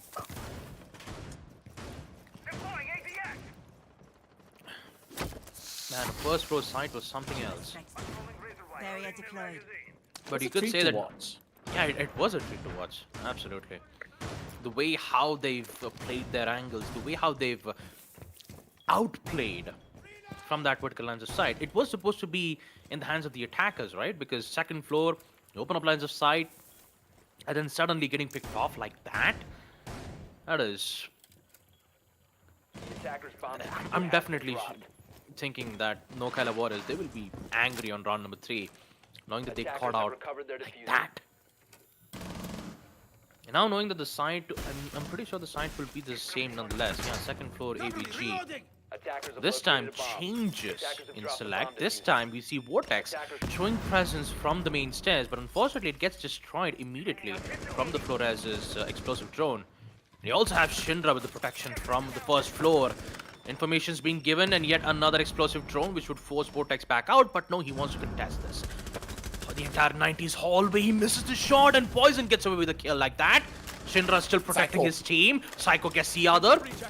And now, it's an entire lockdown from Noakhailla's end because Copium, they're looking so confident. 90s angle has been heavily watched. Even though that there was some presence being shown around and opportunities being missed, you still have Psycho holding their best from the side. Now knowing that it's a 4v3, Noakhailla Warriors, they've got to do something about this. Explosive drone will be able to destroy the barbed wire. But how can they destroy that line of sight in which the Thunderbird, actually not Thunderbird, it was Cheesy Chimkin is currently holding on to. Yep, the Azami just being an absolute nuisance, and because of the different terror moves that she's been playing for, she needs to survive. Cheesy, taking a couple of steps back there, buddy. It's gonna be able to go in for the hold. Psycho's gonna be beautiful for another kill, and with that, they should equalize things out. It is a 2 versus 4 situation, but we have seen Noakhailla Warriors come on back for some things even worse. And yep, just as I said, a Nemesis catches out Cheesy. Was a little bit too over aggressive. Shots need to be hit. And it's gonna be Vortex coming in down hot for this play. He finds another one for himself, and it will be a 1 versus 2 situation. Nemesis all the way in towards the side, has the diffuser in hand, but no safe plans to go in for. He needs to worry about so much, too many angles. He needs to take a fight. 4 seconds left on the clock. No one's really peeking him, and the guy needs to go in for a plan. But what? He's not gonna go for it. Yeah, at the end of the day, he was looking for a kill. He had to It's go just for rough. the frags, yeah. There's no other choice. 1v4, when you don't have another player who can watch your back, you're more likely to be picked out either from a gunfight or from an explosive C4. So there was no other choice for Nemesis but to challenge those angles. And yeah, unfortunately, it didn't work out too much in his favor. Copium, on the other hand, they will survive and they will win second for AVG. After losing both first and second round, the way how they've played this site was just exceptionally well. It clearly shows that Copium understood how Noakhailla Warriors proceeded with their attack, and it's the same example as we saw on Map Clubhouse. they lost some certain maps, and suddenly they start to adapt to it. And the adaptations are so powerful from Copium's end that Noakhailla Warriors, they're starting to lose majority mainly on mid and late rounds. Early rounds, they won't have any problems. They'd usually get an opening pick or two. But once they start to get into the side, knowing that they've lost some certain utilities mainly because they had to use it initially to remove one of the players on Statuary Room, 5 seconds left. it's difficult. And you also saw that deployable shield from the main stairs, right? The red stairs where Vortex was holding on. There was a lot of utilities wasted from the explosive drones. 2 explosive drones were used from the main stairs. And the rest of it, sure, they used it to destroy the barbed wires, but the Kiba barrier, that was still present. That was still available for Team Copium. And although they Amaru. didn't win mostly on the wait a gunfight, it was just not working out. Yeah, talking on round number 5. Poison on the other hand. Okay, already inside Told and you, dealing major Amaru. damage. 2 kills and it's Poison. And Copium, they need to find the antidote. Wait, what just happened? Oh no, the poison was too much. Yeah, I think that you ran it a little bit too far, a little bit Oh too deep. no! Oh no! Are you serious? Don't tell me the antidote was a disconnect. No! Good God. Not the time to disconnect. No! The man just lost all the control, but still Taha, he's picking up the pieces and making sure his legacy will go on. Gut shots coming in from each end, and they carry forward the momentum that Poison left for them.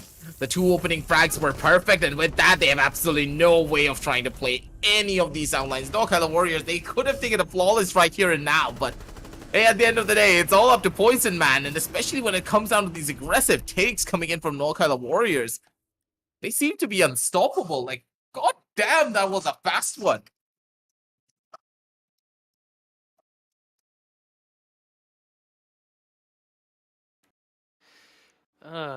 My goodness.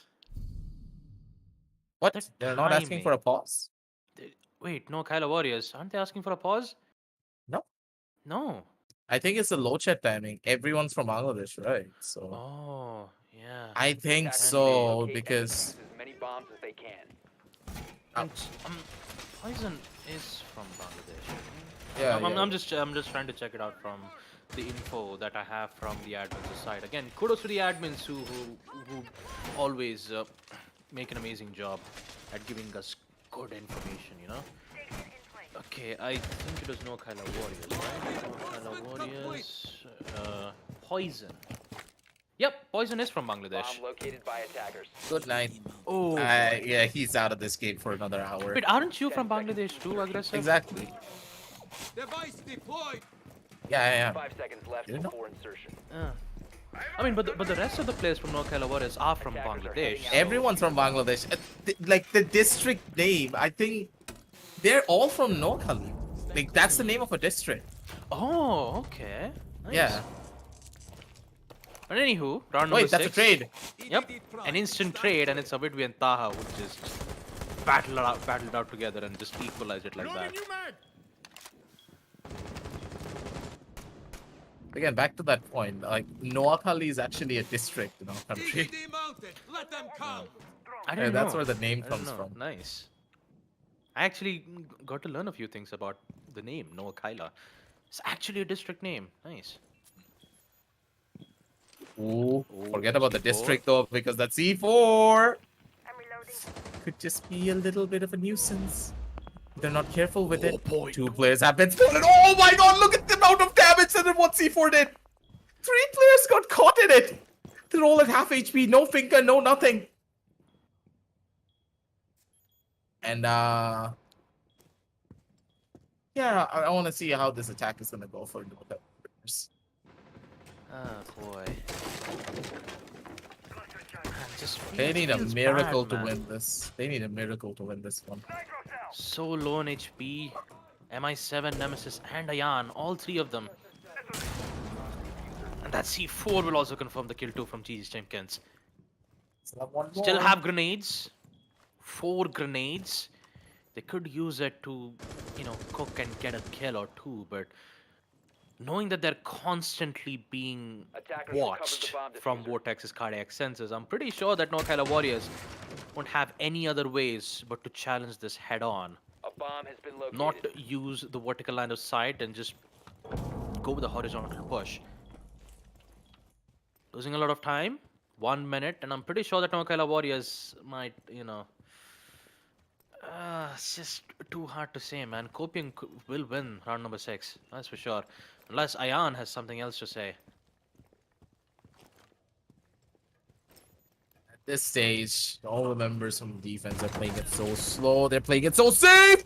Shit. Maybe I spoke a little bit too soon. Wait a minute. This could be bad. Because he's trying to get his C4 back. Yep, he's trying to get his C4 back, and he gets it. Nice. Just caught the Pokeball. And GeeTwo Champion's gonna be able to catch your head as well. That's the first, that's the second. 3 kills and Psycho. She's able to close out the round. 3-on-3 as the round swap comes in. Nicely done. Round swap. And at the end, it's 4-2. Actually, no, it's 3-3 equalize, right? Yeah, it's 3-3. Copium will manage to equalize the first half, and now we just have to wait for Poison to come back. I'm pretty sure when I said antidote on on round number 5, when I said the word antidote, immediately Poison just got disconnected. The timing of that aggressive for that to happen is just Little karma. my goodness. I actually didn't want it to happen. I wanted to see Poison just wreak havoc on the site. And the next thing you know is just a disconnect like that. I mean, it happens, right? I mean, when it comes to power cuts and connectivity issues, it's a lot. At least, hopefully, with the pause being requested and Poison, I'm guessing that his power came back. He would come back and ensure a 5v5 a fight will happen on round number 7.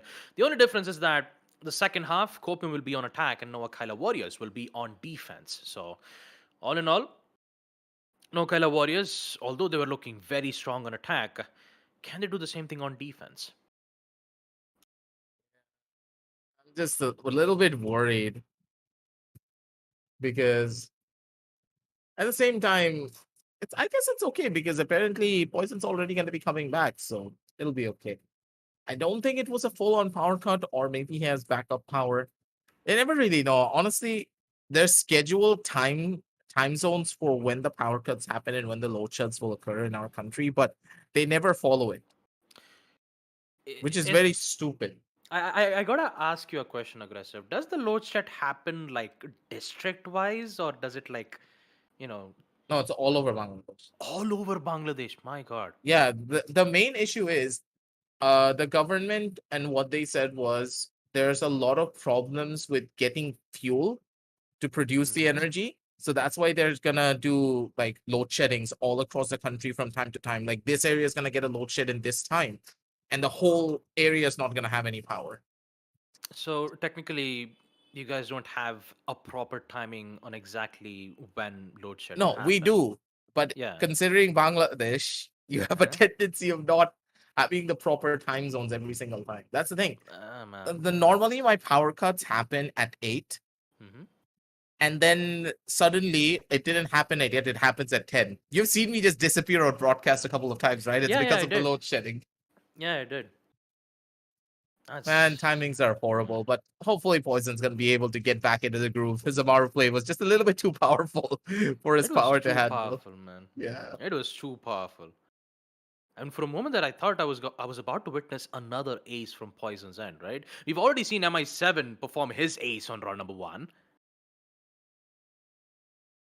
And in second half, man, when it comes to pause times, the maximum time that we could give it to them would be around like 15 to 20 minutes max. Nah, yeah, I think it's more than 15-20 minutes. All right, there you go. Poison has finally returned. And although if the pause timer did come to an end, we could, if Noakhailla requests a rehost, we might have to go for it, but that's not required for now. Poison is back in the game, so does the match, folks, so we're not wasting any time at all. Round number 7, Poison, welcome back, and hopefully, with the side being on second for Attackers AVG, need to locate Noakhailla and Warriors defuse bombs. they made an impressive performance in the first half. On defense, they've got to put themselves back up This if they have to Mozzie. push this map on the side. Okay, I want to ask you here, Baba. Go ahead. How does the Mozzie utility work against Flores? Technically, if the drone catches the explosive drone, it just diffuses it instead of exploding it. So once it catches the drone, it just, you know, Becomes a removes normal the drone or fuse. just no, it just destroys automatically without the explosion. interesting. So in a So way, it's- Flores is a good counter to Mozzie as well.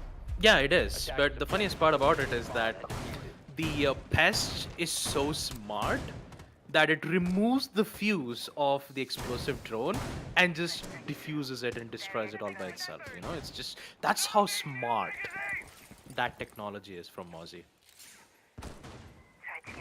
Man, I wish I had an IQ like the pest. Artificial intelligence will always be superior to us in some way, shape, and form. But for now, let's see who's going to be superior on towards the server. Noakhailla Warriors. They're trying to hold down the lines while Copium will try to break down their walls.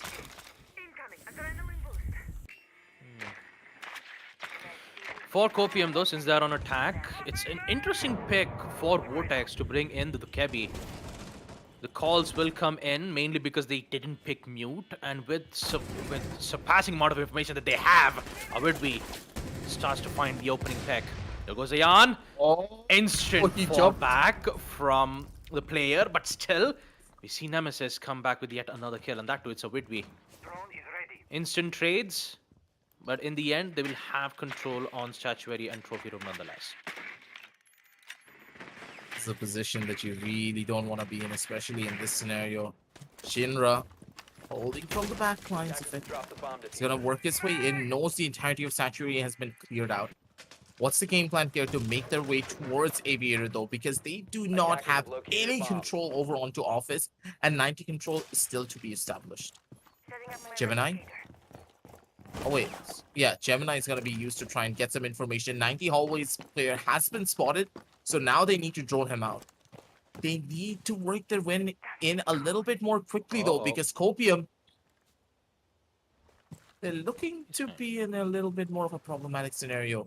Psycho, we were expecting her to also get disconnected, but that's good that she's still here. Oh, wait! She's just trying to engage with Taha because you saw that yellow ping, right, from the attack drones. So Psycho was just trying to take out Taha. Attackers have But recovered. instead, it will be Vortex who gets the kill nonetheless. 40 seconds though for Copium. Losing a lot of time, but on the bright side, they removed 2 of the players. And now they can focus on the site properly. They haven't made any progress though. They haven't opened up lines of sight, nor have they removed players on that particular place. And Psycho just crouches at the right Kill. time. So does Vortex. The DMR is looking so strong. And that he gets to remove Nemesis as well too. So look at that. Too much Copium. aggression. Yeah, too much aggression. Especially that vault wasn't necessary, but in the end, they had to apply some pressure, and they failed to do so. Copium will win round number 7. And on 8, it will be the same side, Aviator and Games Room. And bringing in the Cabby might be a lot of problems though. So it's best to bring in Mute instead. Instead of, holding F to disconnect the call, is just go through the just go to any of the mute jammers and it will just instantly disconnect it for you. Attackers need to locate and defuse as many Yeah, I bombs love as they Siege for that very reason. There's so many different intricacies that you don't really know until it just happens to you randomly. You won't Yeah, even well- find these on the patch notes. Yeah, but why disconnect the call when you can just find a mute jammer, right? Yeah. Like, why disconnect? Usually we press F to pay respects, but In this situation, you need to just find a mute jammer to do it for you. yeah, it's funny how that ability works, But what's more problematic is that not only the Kebi can get to call to find players' whereabouts, if the defenders do, if the Kebi finds one of the phones that the defenders dropped, she'll have access to all defender cams. And that is huge coming in from the Kebi. And the biggest counter for Valkyrie. And also the bulletproof cams, in which Noakhailla Warriors haven't placed single bulletproof cams just yet, mainly because they know it's the that the Dokkaebi. Dokkaebi is in play. Attackers recover. So they are intel-less. They don't have any information on players' whereabouts, and Copium could use this to their advantage. Oh, that's a close play coming in from the Alibi, though. The Alibi needs to immediately run on away, but Ion! Good God, that's gonna be a hit and a half. He's gonna get taken down. Oh. I'm calling on And that's just sad. That's a free phone! Wait a minute! Oh no. Free phone, but Vortex is not gonna use it just yet. But for Noakhailla Warriors, man, this has gotta hurt for them. Jan's already gone with an attempted vault, a run-out attempt from trophy window. Another call to see whether if he can get the call or not. Yeah, there you go. Hack the phone. But he still hears one of the players from the hallway side. That's a free hack. Yeah, that's a free cam.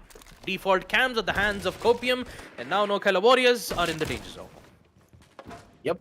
This is why you never do a run out against the Dokkaebi.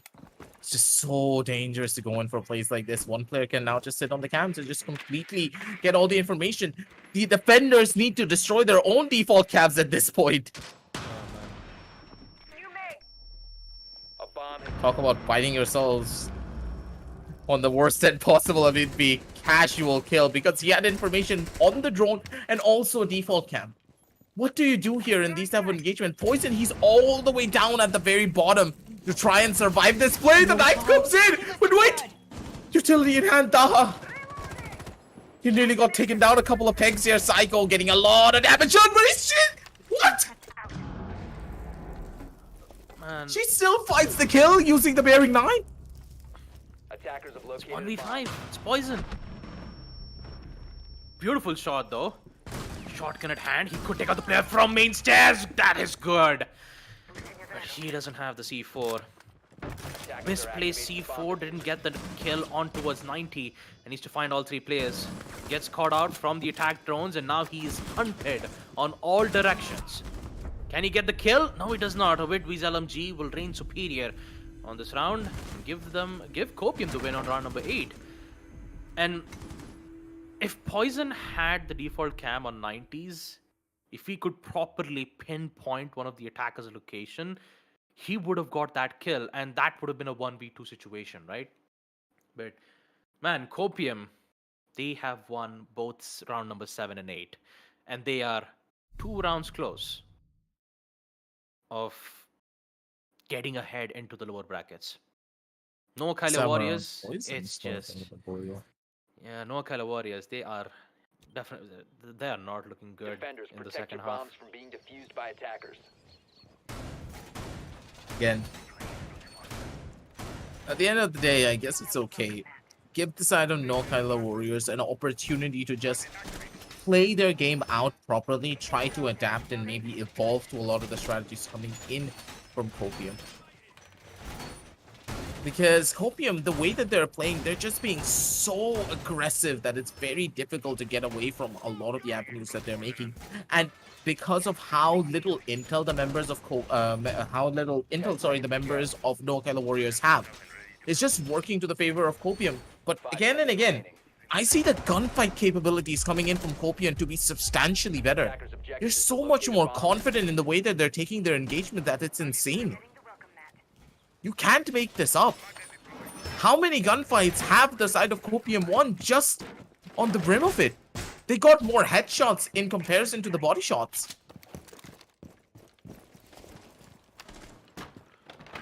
And to include on that, they made several run-out attempts. Several. One that was from Taha, the second was from MI7. Decided to take a gunfight towards Psycho. And a Vidvi was almost about to get picked out from one of the players, and I think it will happen though. There you go. I was about to say that. Poison will remove Finka out while he was busy rappelling from the window side. That information being given. Noakhailla Warriors will be happy knowing that a Vidvi has been gone. That Finka having those gone sex and grenades, and let's not forget the adrenal surges, is very powerful from the attacker's end. And removing Finca early in the round would give Noakhailla Warriors a bit of a breathing room. But would it be more than enough? Because Copium, they know that Noakhailla Warriors love going aggressive. Attackers They recovered did the it bomb twice, they diffuser. did it thrice on defense, and they took care of it. So all Noakhailla Warriors have to do on defense is to just stay put, Attackers let have the located a attackers bomb. make their play, use denials from, the Vulcan shields and also the smoke gas. Actually, they don't have smoke gas canisters. They only need to rely on the Vulcan shields and the C4 that Ayan has. I'm guessing that they will be playing, two of the players will be playing from below, that's for sure. They get the good information, that will be more than enough. C4 for Poison, will that connect? Yes, it does. CC Chimkins goes down, and Copium, they're losing a lot of players. Yeah, Shinra, he needs to do God's work out here, maybe with a couple of his own grenades to open things up, but Located by attackers. I don't think he's gonna get that much value. He's gonna get caught between a rock and a hard place. No real picks to be coming in as well. Vortic's gonna be able to open things up a little bit more, but a couple of his shots coming in, and Nemesis just spamming down the walls. The pre-fires are gonna be beautiful, and the crossfires are just set even better. Cycle, last player remaining. She is just taken out. Flawless round coming in from the side of Noakhailla, and because of it, that's a pretty good hole. And the shots are just even better. Confidence is key. And Noakhailla Warriors, they're getting things done. Yeah, Noakhailla Warriors, they are not out of this just yet. They can equalize at 5-5 if they win second floor AVG. And that side has been daunting. Mainly because of how Copium has, got control of that situation, right? And for Noakhailla Warriors, like I said from before, over aggressiveness and runouts were the Defenders, only main protect your reason bombs from why being defused Copium by attackers. got the better hand on most of their rounds. So, round number 10, hopefully that Noakhailla Warriors will make an attempt for spawn peaks and run out, especially when they are confident, knowing that they have information regarding the players. Because if they not and make an attempt like that, I'm pretty sure that Copium has things under control. And let's not forget, Copium, they have secured map number 1. And map number 2, they are this close of ending it out on a 2-0 scoreline, especially on lower brackets. Noakhailla Warriors can bring this up if they don't make mistakes. So round number 10, it is all or nothing. Locate a bomb They have good info from the evil eye cans from MI7. The main problem is you still have Vortex with the Dokeb. So the only thing that Noakhailla has to do is to not give the opening pick. Because if they do, and if you give the info for the Kebi, then it's all gone. He's worked his way in from the very bottom, and Poison, does he expect him though is the real question. This will be such an important play. If Poison goes down here, that's going to be the biggest hit for this entire play, but they go right past each other. If it be, he has no idea what he just left down in the basement. That's a snake he needs to clear. That snake's poison will be quite an interesting feature. And in this situation, if Bullet was here, he would say, what's the... I forgot the name of that. Optic. Oh no! Bringing hell online. Attackers Oh have boy, located a bomb. that has got to hurt. Yeah, the reflex side. Completely forgot that for a second. And like, my brain's a little bit slow. I needed to slow it down because as soon as I saw Taha pushing, and the Vidvi just turning around casually to get that kill, that completely threw everything off. Yeah, it did. Cooked nade from a Vidvi.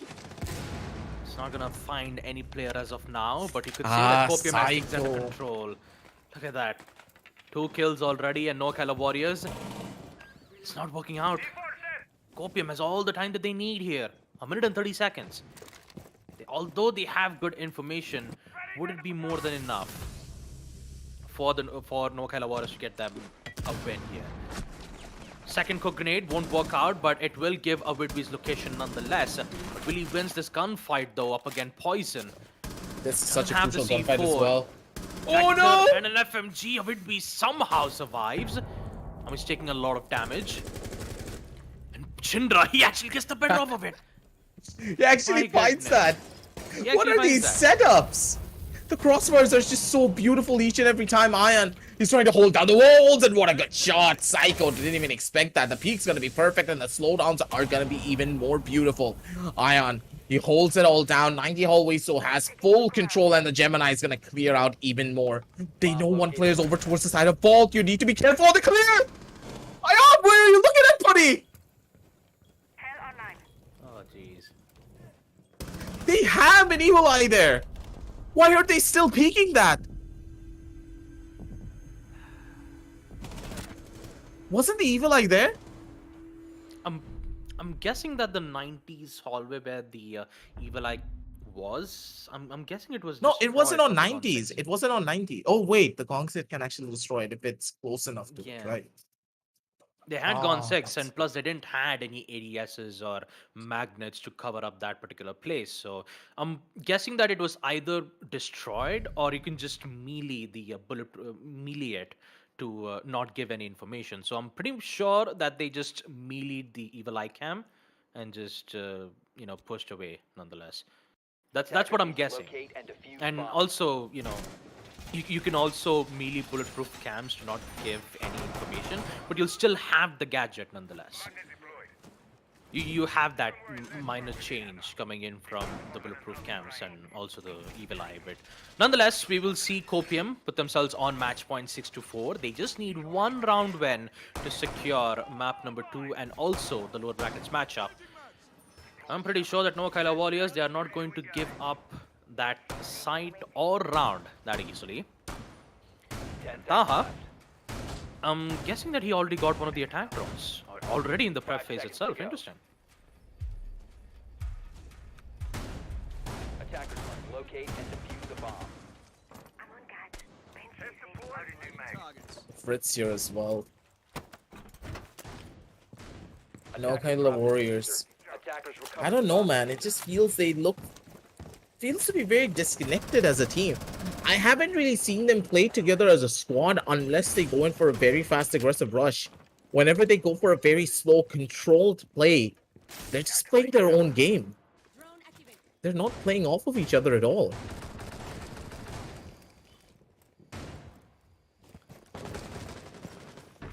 Okay, a Whitby. Does he expect it? I think he does. A Whitby. He'll just What? easily get that first kill. What just happened? No, No, Me Kyla. Sevens was making a lot of noise. Man, how is a Whitby getting away with shots like this? And Psycho, she gets another. That's Nemesis. C4 will connect. And also, But they that's have the utilization information of on the C4 diffuser to too. destroy. No, this was a C4 utilized to confirm a kill. Yep. Nayan, he needs to be careful. Oh, okay. Headshot from the SMG-11. And Poison starts to bring this back. Defending from first floor. Copium. What just happened here? Only 2 players left and Vortex. The DMR is such a dangerous weapon in long range. And unfortunately, he doesn't have any information on Study. Taha will get that headshot. No grenades from Shinra. He's just left with his trusty assault rifle. He has all the time he needs. On the bright side, he doesn't have to worry about C4s because all 3 C4s has been used. Right from Study itself or maybe from the hallways. But finding a kill like this will be a bit difficult. Oh, jeez. 5 HP for Shinra. And Taha just easily falls back. See whether if he can find an opening pick or 2. Maybe Shinra can get the best off of it. Doesn't have the info properly, but he's going to waste a lot of time nonetheless. 1v3 Copium, I'm pretty sure that this round will go at the hands of Team Noakhailla Warriors, knowing on all 3 players are on full HP, and for Shinra, he's very low. No grenades. If he had one, he could have used a cook grenade to get a guaranteed of a single kill, but all in all, that's not going to happen because Ayan is present. That was a line of sight. Yep, that was a line of sight from second floor. All he has to do is just find the sledge. One single shot to the body should be more than enough to guarantee a kill. Round number 12.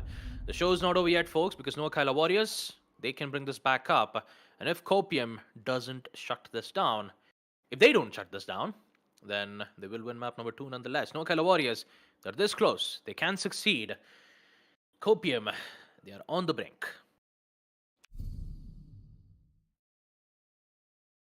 to try and maybe figure things out here, though.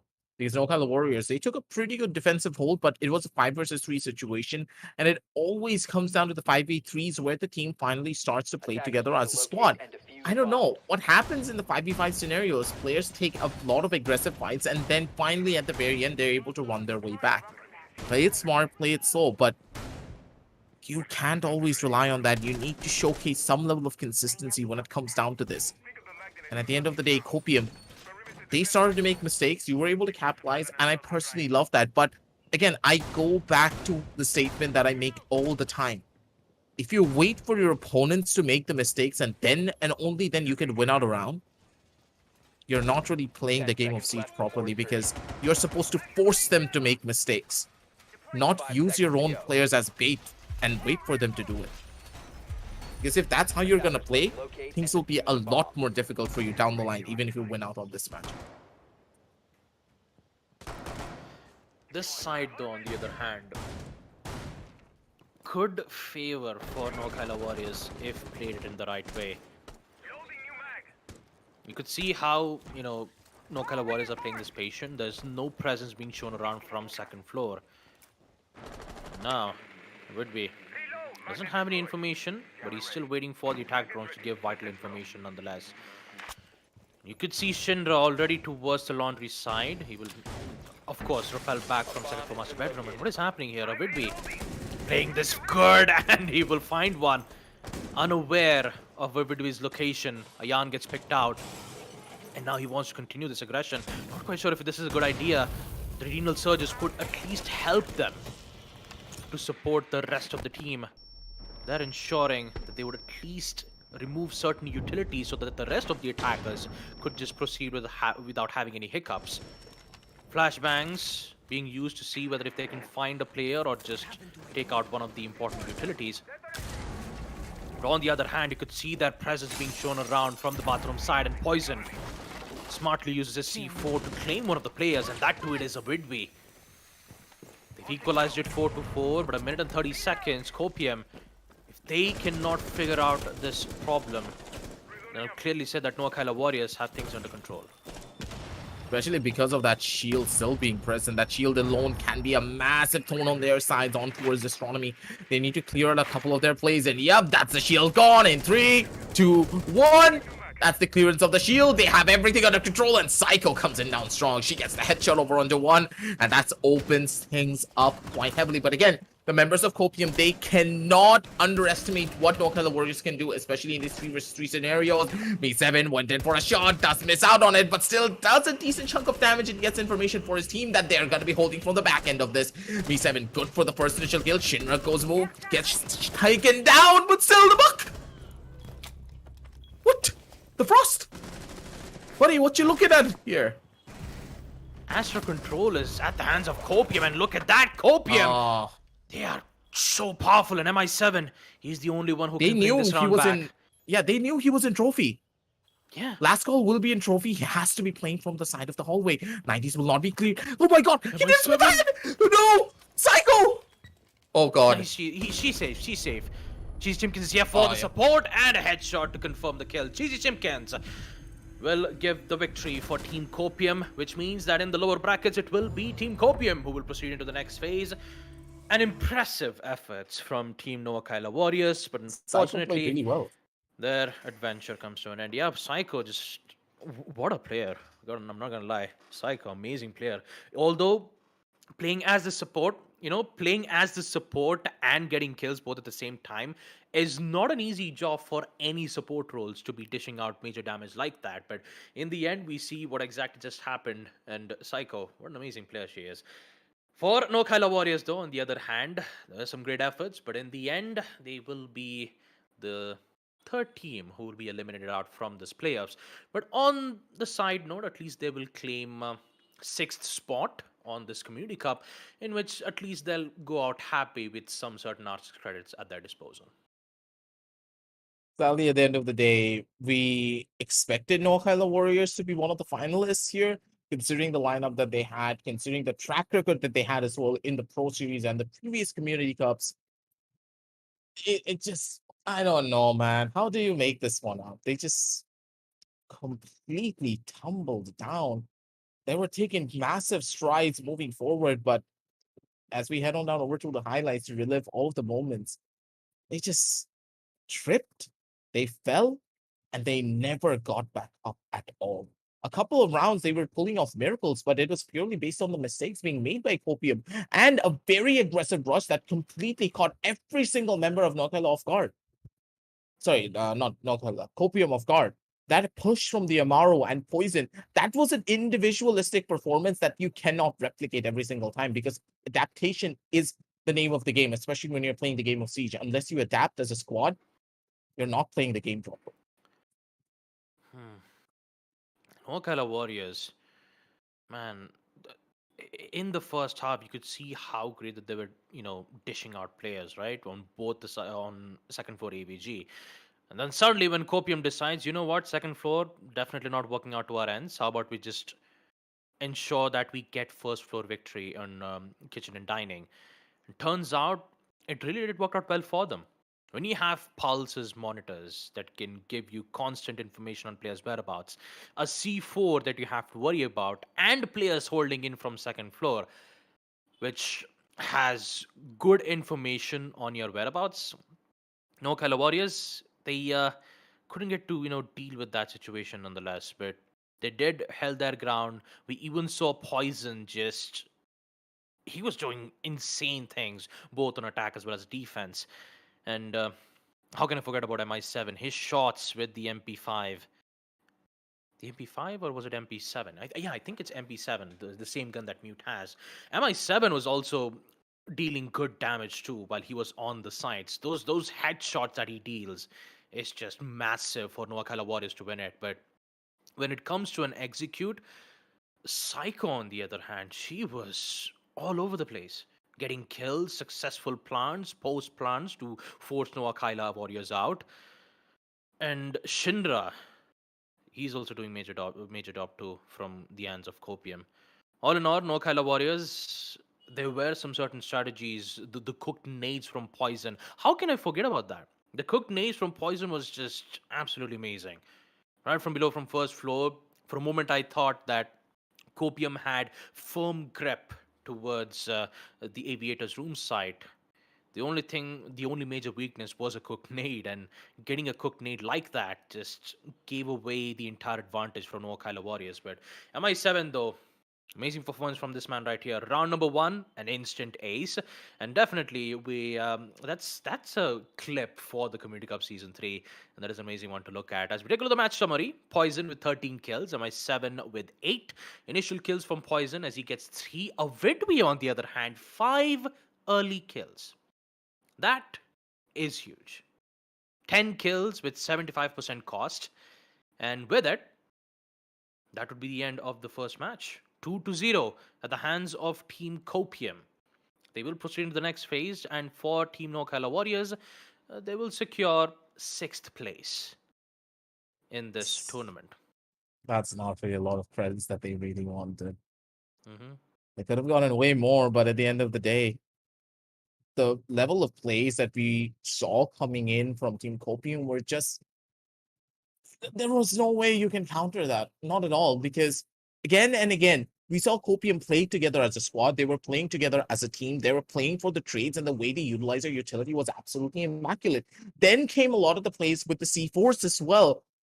Again, the members of Noakhailla Warriors, they were playing perfect on the individual level, but together as a team, they just felt so disconnected that this couldn't really happen for them. As we head on over to the brackets to just paint that overall picture one last time to see exactly who's heading on forward, who's exactly going to get taken down. We do see that they're pretty much at the last closing moments of this entire tournament. We're nearly there. Crouch Potatoes going up against GeeTwo Esports.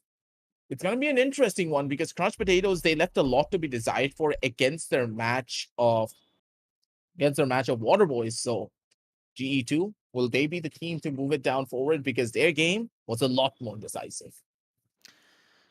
Man, the second matchup though from Crouch Potatoes and G2 Esports will be a good matchup, and also it'll at least help us to determine who will proceed to go up against Team Copium. But what a way for the first match to end up. I actually expected a deciders from Noakhailla Warriors, but all in all, it's just things did not work out well in their end. But anywho, in order for the second matchups to proceed, which will be Team Cross Potatoes and GeeTwo Esports, which will happen at 7, we will take a short little break, and we will be right back with match number 2. Don't go anywhere.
conquer the night. If I can make it, if I try to draw the red light. I could run through the fire, I could conquer the night. If I can make it, if I try to draw the red.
Conquer the night. If I can make it, if I try to draw the red light. I could run through the fire, I could conquer the night. If I can make it, if I try to draw the red.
through the fire, I could conquer the night. If I can make it, if I try to draw the red light. I could run through the fire, I could conquer the night. If I can make it, if I try to draw the red,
conquer the night. If I can make it, if I try to draw the red light.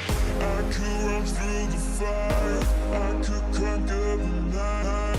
If I can make it, if I try to draw the red,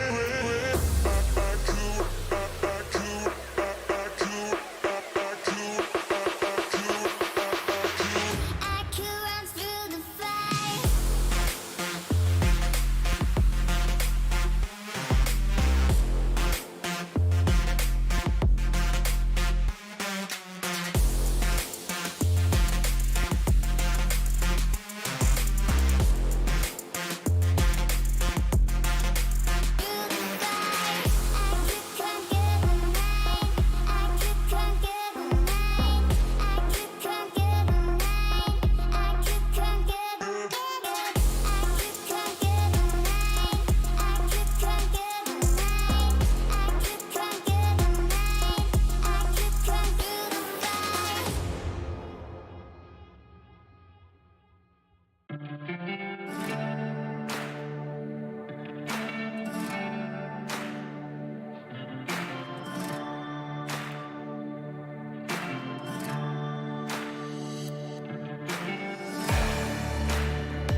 conquer the night. If I can make it, if I try to draw the red light, I could run through the fire, I could conquer the night.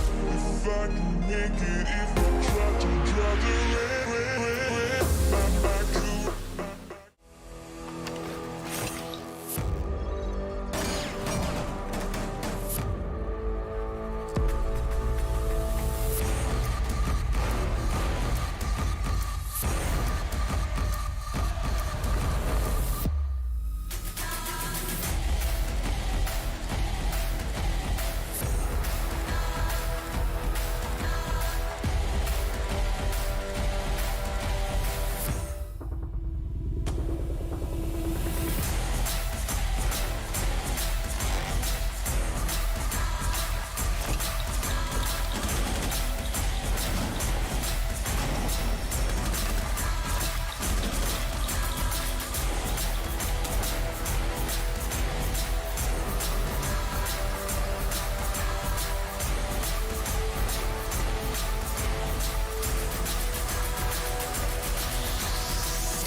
All right, ladies and gentlemen, welcome back to the Esports Club Presents Community Cup Series for Rainbow-Six-Siege Season 3. Supported by Ubisoft, powered by Zota Gaming, and our broadcast partner Loco. Here with me is myself, Baba Gusta, and also we have our co-caster Cresto, as we're here to cast for the second matchup for the lower brackets. It is Team Crouch Potatoes who will go up against GEE2 Esports, who are currently in the lower brackets, and only one will proceed into the next place where they will go up against Team Copium.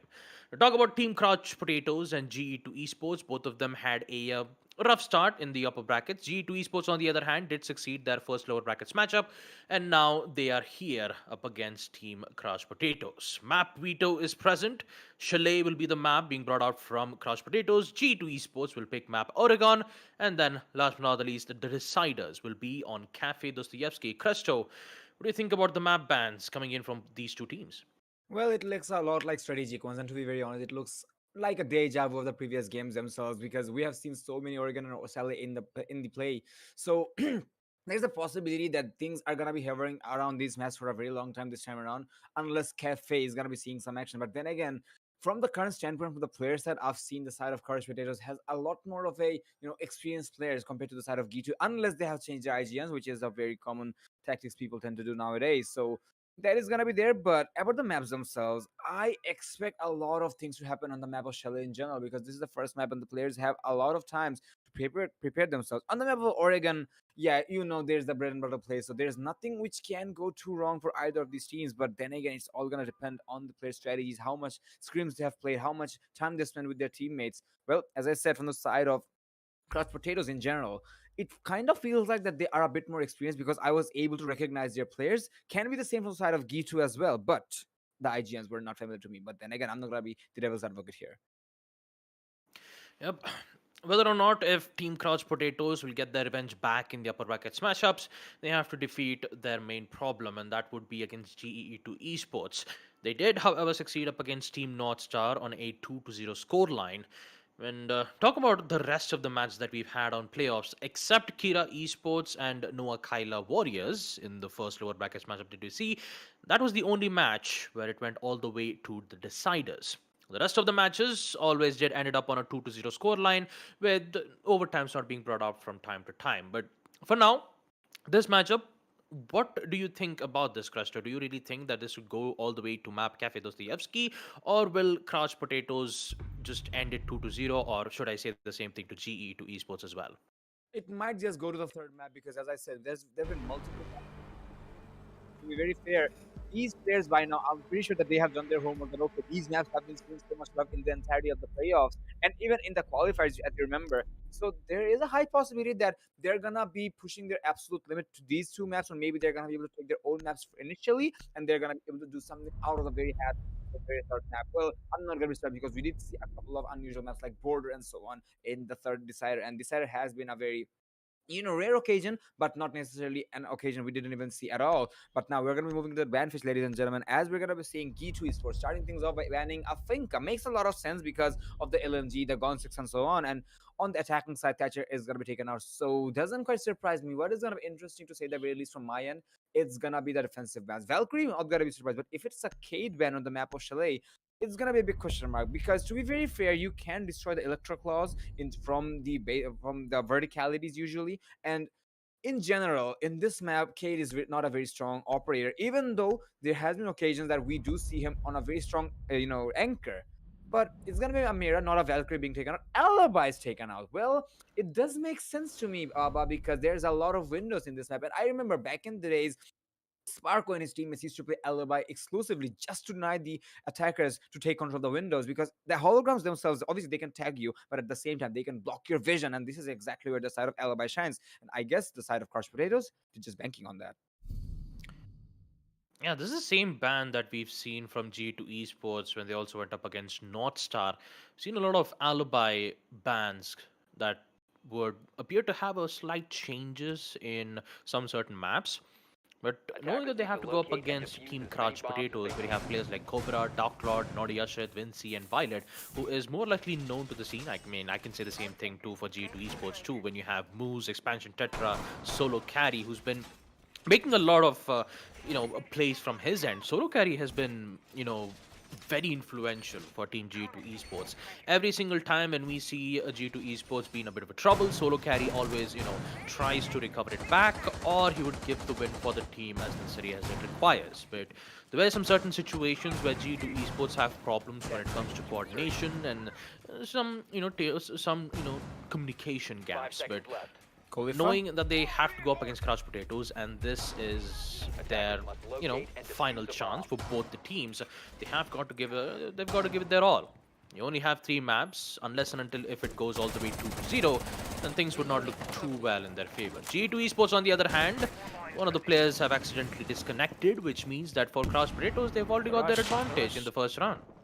Absolutely, and now the attackers are simply going for a rush onto this Solarium side, and now looks like they're going to be taking absolutely no time to take control of the map, and they're also going for the rappel, so that is a very quick execution indeed. The defenders, they do not seem to be prepared for that, as we were going to be seeing moves being hyper low on HP, and now he'll have to be very, very careful, even though there are the Thunderbird healing stations, which will be able to bring himself right back up, but still, it is a very risky play to say the very least, because I'm pretty sure that none of the 1-my Magnus have been in play because he was moonwalking all the way, and now the attackers are simply taking no prisoners whatsoever. There will be some resistance from the side of the defenders, though, but it's going to be a refrag instantly from the side of Ashrit. It's a 2v3, 4v5 situation, and now Terra's gonna go hyper aggressive onto the Yana, but will not find any success. But he will be able to tag the Yana significantly. It's all of the drones here in a 1v4 situation, but there's a lot of pressure on him. He's gonna be able to find Ashrit Bania, who was low on HP, but the plan is going down. There's a lot of things you have to take in consideration, because the window is gonna be a huge problem, especially with the ace being on the rappel, and there you go. That's not the ace actually, that's gonna be the Nomad instead, who's gonna be picking him off. A very nice execution from the side of the attackers, a very quick one as well. Well, that might picture how the entirety of the game is gonna go, because Crouch Potatoes, I love how they took control of the trophy side and went for the grenades, and the refrag game was also marvelous. But I can give them some slack because Khalifa was disconnected, so here on out, maybe they're gonna be able to put up a greater show, but they'll have to be a bit more careful. But now, understanding how Crouch Potatoes are being aggressive, because this aggression may not be an exception on the upcoming rounds. Yeah, quick, clean, and precise on round number 1. And now with Khalifa being back on track on round number 2, we'll still stick with the same site nonetheless. Master Bedroom / Office will be the site for G2 Esports to defend once again. And I'm pretty sure that they will finally understand the way how they will proceed with their aggression.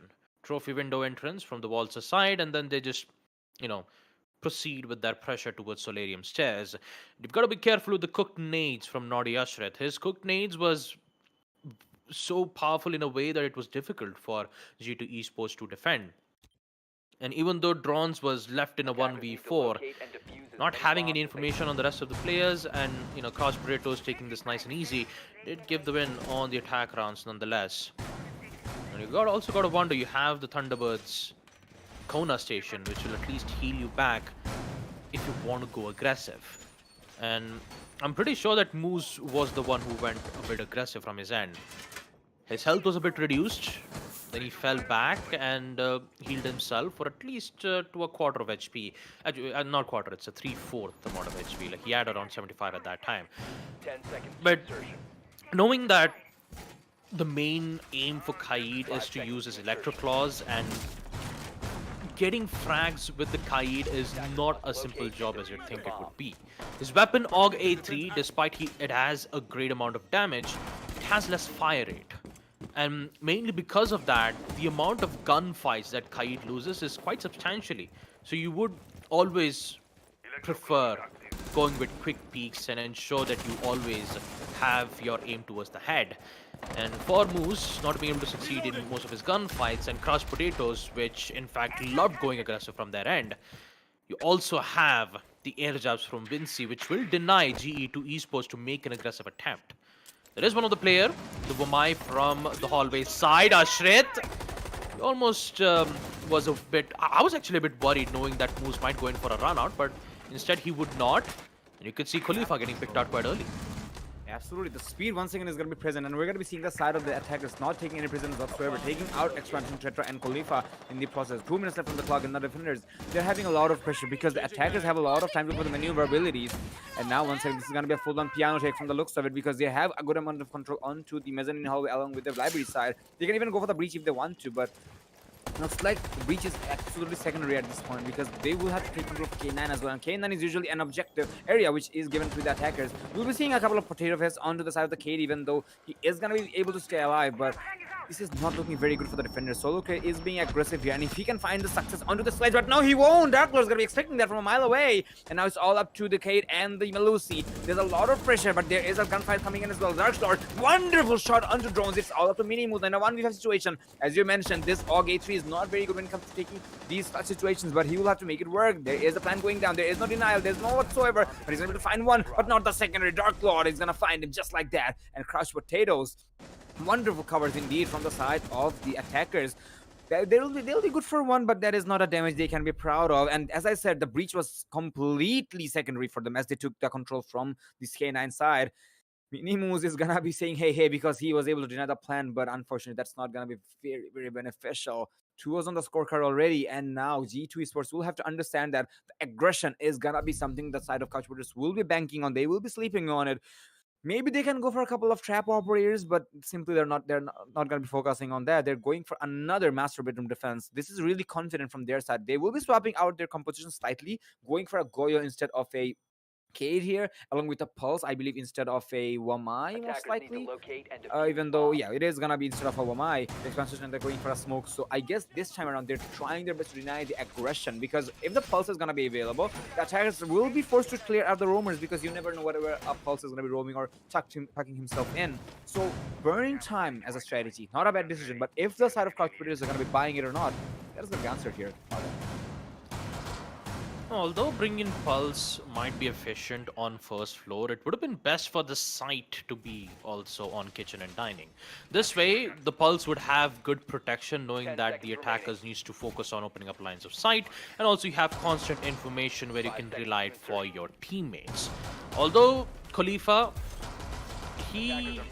I'm pretty sure that he'll be all by himself on first floor dining, and most of the attack, especially the way how Couch Potatoes went for the past 2 rounds, and that too with the same site, they'd usually get control on trophy in the beginning. So technically, Khalifa, he's already in trouble.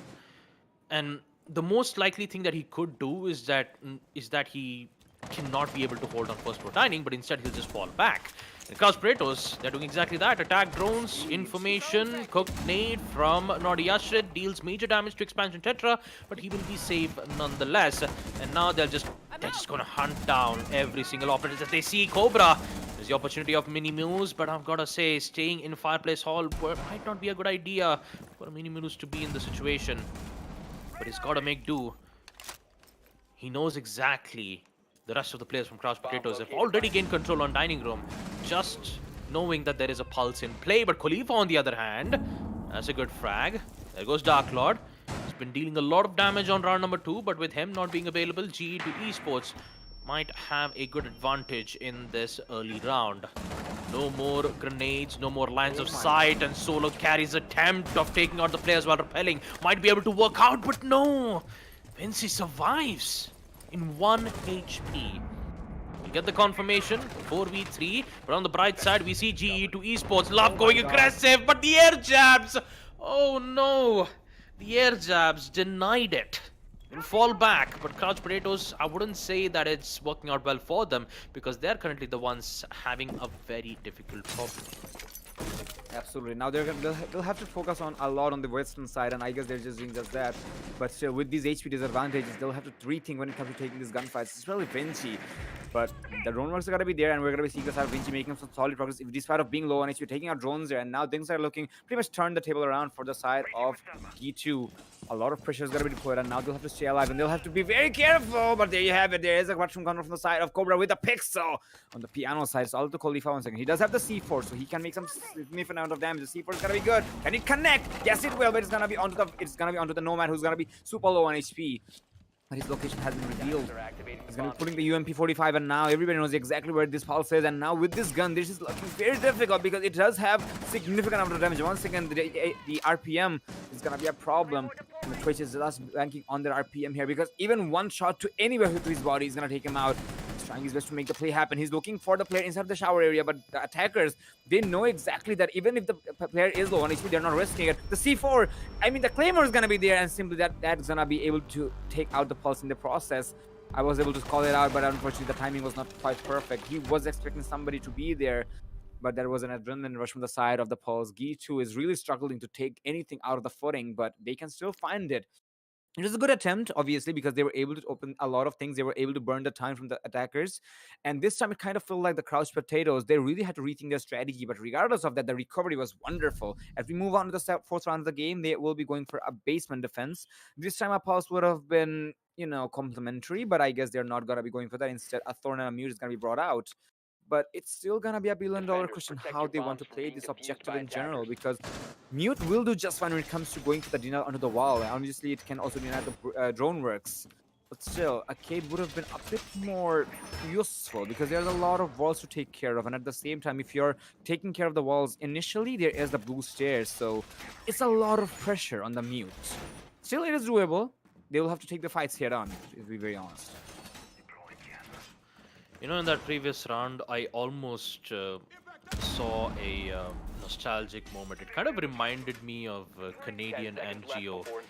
Canadian was playing as the Pulse, Geo was playing as the Twitch. Yes. 5 seconds left. He succeeds that 1v2 clutch, and then Canadian just Objective is screams. to locate a bomb and defuse it. Oh Yeah, man, exactly. I missed those favorite moments, and that was the first 6 Invitational. Was it? Yeah, it was. I think it was it- the it was- invitational. Yeah, it was the biggest Invitational on 2020, as long as yeah, I yeah, can yeah. remember. Canadian one. I just remember those words when Canadian said, "You're playing Twitch, Geo."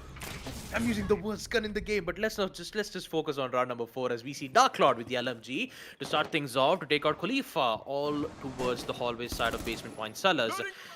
You could say that GE2 Esports are definitely not looking too good from their end, and let's not forget that this is a map pick brought out by Team Crouch Potatoes. So you could say that Crouch Potatoes have immense control on a map like Chalet, and you could see that they are not wasting any time at all when it comes to making an attempt here. Expansion Debtor, on the other hand, he wants to go aggressive, he wants to find an opening pick or two. He's just constantly wiggling around, seeing if he can get some information on players' whereabouts. He will find one, tries to make an attempt of a shot, a headshot, but he might not be able to get one because Vinci, although he was a bit busy by throwing his flashbangs, he will still stay alive. But the same thing cannot be said for Expansion Tetra though, because the wall's already open from Basement Wild Cellar, and so does the C4 from Solo Carry.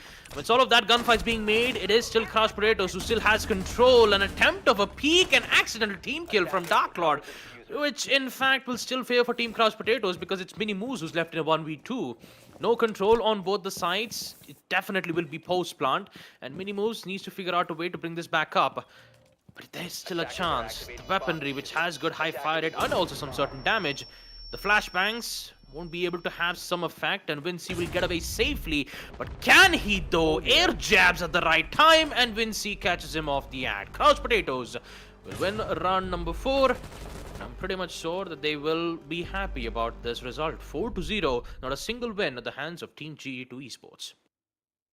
There's a lot of things which are happening on the side of GeeTwo at the moment, because it feels like that they're simply disconnected from each other. Because the moment the Jaeger went down from the side of Khalifa, it didn't quite make sense to me, because going for a roam onto that trench area in general, it's a very risky decision. But I guess he was trying to hold on to the big garage, and maybe he was falling back in the process, and that's exactly how it was taken out. So a lot of unlucky factor is actually going in Attackers the need voice to comms of locate and GeeTwo. It defuse kind of as feels many like, but I bombs believe as they're they going to be can. able to recover from it, as they still have 2 more rounds to go for.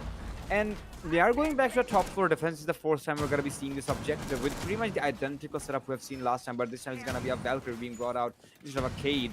So I believe GeeTwo understands that it's not the primary target of the side of Crouch Potatoes to go for the breaches rather than going for the frags.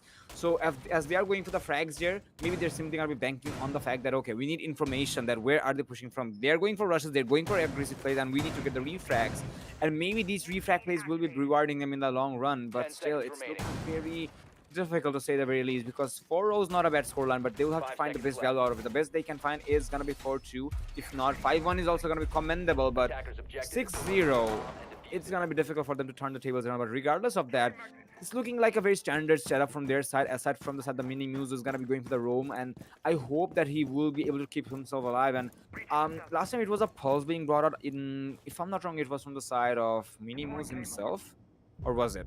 Most likely it was. But 1 second is gonna be another initial kill from the side of Cobra. And I do not know why, but it feels like that our boy Khalifa is really having a hard time here, because he is the person who's getting taken out every single time. 1 second, the attacker is simply not taking any time. They're going for the fast execution, not burning this time. Our defender is going to be pretty much stuck down here. Good amount of control is going to be there from the side of the defenders, but the attackers, they're just flushing them out slowly but surely. Every single time, it's always cross potatoes who end up getting the initial frag. And G2 Esports, they are yet to make a response. You could say that they have their hands tied on their back, and no matter how many times that they try to remove it, cross potatoes, they're always one step ahead. I could see how pressured G2 Esports are, knowing that they're already opening up lines of sight. They just need to remove the mute jammers, in which they will succeed. They will open up lines of sight towards the place. Cross potatoes, they are looking very confident. Minimus, on the other hand, wants to make an attempt of a C4 throw, but it requires timing. Dark Lord is still present. There's not a lot of efforts being made from first floor. No one is looking at the flank, and maybe this could work out well in their favor. C4 attempt was not looking good. Cooked nade, solo carries, barely survives in that situation. And Vinci will catch out moves while he was trying to make an attempt of a C4 play. Solo carry, on the other hand, not only he gets to survive, he gets to take out a kill as well from his end. But the man count still favors for Team Cross Potatoes. And knowing that the attackers have all the time that they need, they still got to enter the site. They still got to go in for the plant. And sure, post-plant situation, and you've got to worry about those certain angles. Expansion Tetra and Drons might be able to hold their ground properly, and Solo carry blinded by the light, but he still stays alive, but not for long, because Vinci is still here from the Windows side, and Drons are, no matter how many times he tries to go for that peak, it will be Naughty Yashri with his LMG, where he just constantly fires it out with a total of 150 bullets.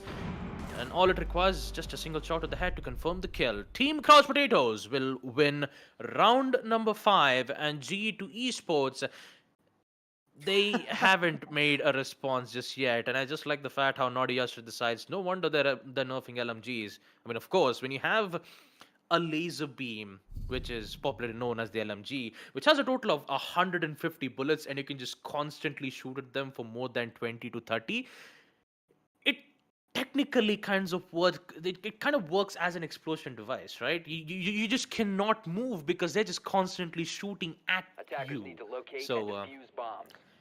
all in all, G2 Esports, I'm not quite sure what is happening from their end, but Cross Potatoes, they're the one who's gaining control here. And I'm pretty Bomb sure located at the by end of this attackers. first half, I am not going to say anything, because if I say something, I would end up jinxing it. That's not jinx it, actually. There is a I'm not gonna called jinx Castle it. I Pass. jinxed way too much in yesterday's matchup. I'm not gonna jinx it today, right? The more I jinx, the more changes I'm going to see from the map itself, you know? 10 seconds It's left. funny how I'm afraid of myself, Cresto. I'm afraid of myself. 5 seconds Because to go. whatever I say, it always ends up the opposite. So, you know what? I'll just let the match turn out to itself and see how it'll work out on round number 6. Again, it's all just fun games here, folks. We're just having the time of our lives. We're just having fun. And for Cross Potatoes, they're also, having their fun times too. G2 Esports, on the other hand, they will end up with the early pick, and it will be Expansion Tetra who gets the best of Naughty Yashri. Absolutely, so finally some openings gonna be found by the defenders, as Tetra will be aggressive and the success is gonna be there. But as I said, I'm not gonna be saying much as a slight Q here, because I personally would love to see the best of the teams are gonna be able to take their victory for themselves. I want them to earn it instead of us jinxing it as the catch is curse. But for now, it's got the Dark Lord from the side of Solo Carry, getting a refrag of his own, and now 1 second the attackers are not taking any time to go for the execution. ND Cobra knows exactly where the player is onto the Solarium side, trying to hunt it down, but he's not being hyper aggressive. In the process, though, it's gonna be a fall back from the defensive side. So good map control as well, but no damage is going to be dealt by the grenade itself. So looks like from the side of G2 now understanding that okay, this is gonna be all out of frag fights, so they're really not banking on the strategies, even though it is gonna be our kitchen defense. So maybe this time around, if it was a pulse in presence, it would have been somewhat beneficial for them. But still, it's not gonna be the case. Khalifa is still alive onto the office side. Nobody has droned him out, and if he can keep himself alive on this, with after like 1 or 2 minutes from now, it's pretty much going to be detrimental for the attackers because he can go for a surprise flank and maybe a flawless half is going to be denied from their side, even though the gap itself is pretty significant.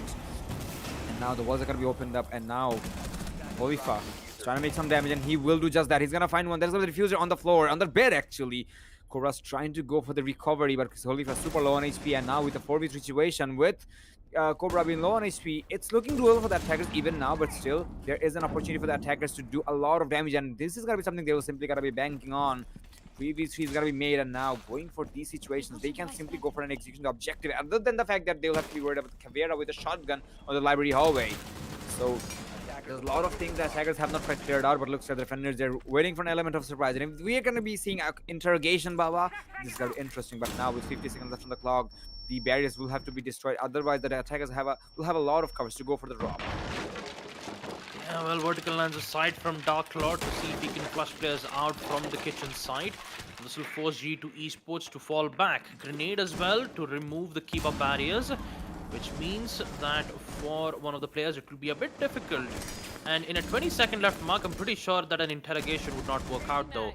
They have control on kitchen, and so does Cobra, removing Expansion Tetra and Dark Lord, taking out Bronze, which leads to Minimus, the lonely Caveira, who needs to find all three players with the help of the Loison. It's been a while since I've seen Caveira being picked, but in the end it will be Dark Cloud who gets to shut down the interrogated Caveira. There you have it, folks. First half, 6-0. A flawless first half round win for Team Crouch Potatoes, and they're here to end it off on a 7-0 score line in the second half. Will we get to see them end things off on a flawless match win, 7-0 on map number 1, Chalet? Do we get to see GEE2 Esports succeed? We're about to find that out, with the side being on second floor master bedroom / office. And I'm pretty sure that G2 Esports, although bringing Cav out was not a good idea, it would have been best if the Cav had the interrogation. If it did, it would have helped out, and if Cav was present on second floor helping the Legion, things would have worked out differently for G2 Esports. Last time I remember, the Cav was at the first floor trophy room, where he was trying to get some information from the drones itself. But unfortunately, he couldn't get some good value out of it. And mainly because of that, it did ended up on a 6-0 score line. So, yeah, let's see what will happen on round number 7 here, folks, with Team Crouch Potatoes on match point, 6-0. There's a lot of pressure on the side of GeeTwo Esports at the moment because it feels like they're...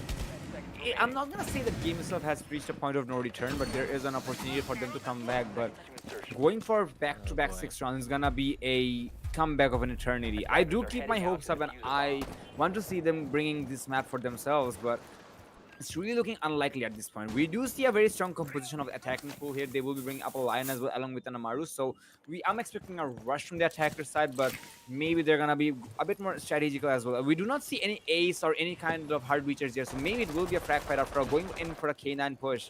Maybe we're waiting for a Gone 6, and maybe just in time it's gonna be all in on a rush. And that's exactly what I was saying, ladies and gentlemen. And there you go. Every single soul is gonna be rushing in from the side of the K9 side, and they're gonna be securing some kills here. There's gonna be Expansion Data finding one, looking for more. It's gonna be the Capcan, but suddenly in a couple of seconds, it's gonna be a 1v5 situation for the side of Ashitania. He's gonna be able to go for one, but he's gonna have to find 4 more here. Wonderful rush coming from the side of GeeTwo Esports as they will single-handedly isolate that Azami.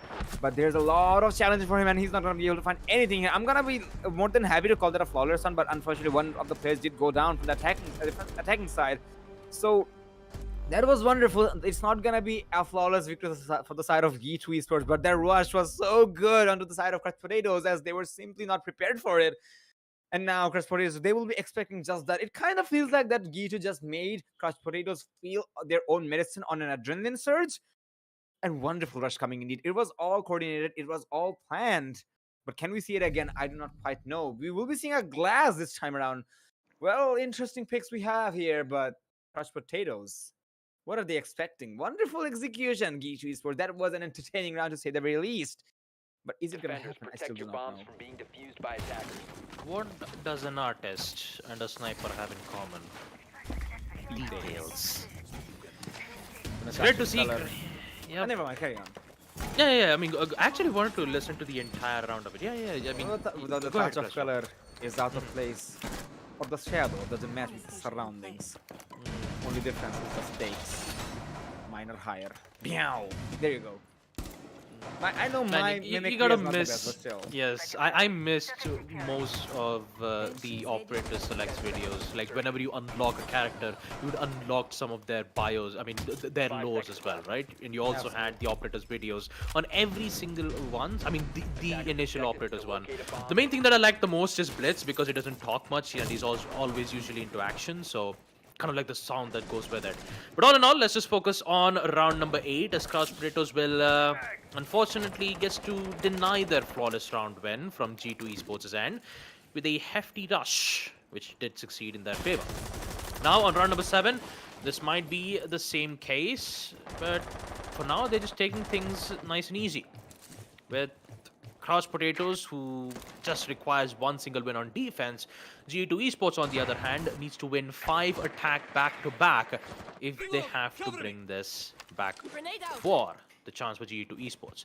I'm pretty sure that although they've made a lot of mistakes, Crouch Potatoes wouldn't have a lot of problems for them to get this win. And Solo Carry, on the other hand, gets picked out from Vinci. Initial first frag, and it's Crouch Potatoes who gets the other hand when it comes to the advantage. Same thing. Is not quite sure from Expansion Tetra's end. Not quite sure what exactly happened. A team kill and a denial of himself. Putting themselves on a 2v5. Oh my god. And Vinci gets the other kill with that headshot, long range. It's up to qualify in a 1v5 situation, and we're gonna be seeing a couple of compliments coming in as well. And without the diffuser on the side of Khalifa, this is pretty much done and dusted for him. It's him versus the world, and there you go. The confirmation is gonna be coming from the side of Expansion Tetra. The Sledge does have a grenade in his arsenal, but still it's gonna be really challenging to go for that. But the aggression is gonna be different. The attack defensive side, and Cobra's not gonna missing. He's not gonna be missing any of his shots here.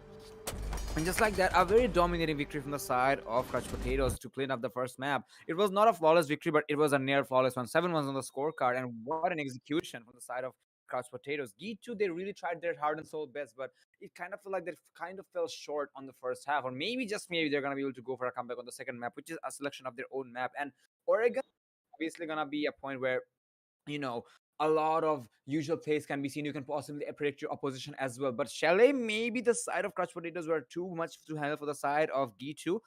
Maybe it was their own map pick. That might be that might be the problem here. But still, I'm not going to be counting them out of the equation. 7-1 is a huge score, but they will have to make sure that they are taking the second map. And maybe we're going to be seeing a caffeine play. But still, from the current standpoint, Crouch Potatoes is looking very confident. Yep, they are. And in the end, G2 Esports, they're just having some fun time. They're just trying to have fun. Moose, Expansion Tetra, on the other hand, they're like, I mean, you know what?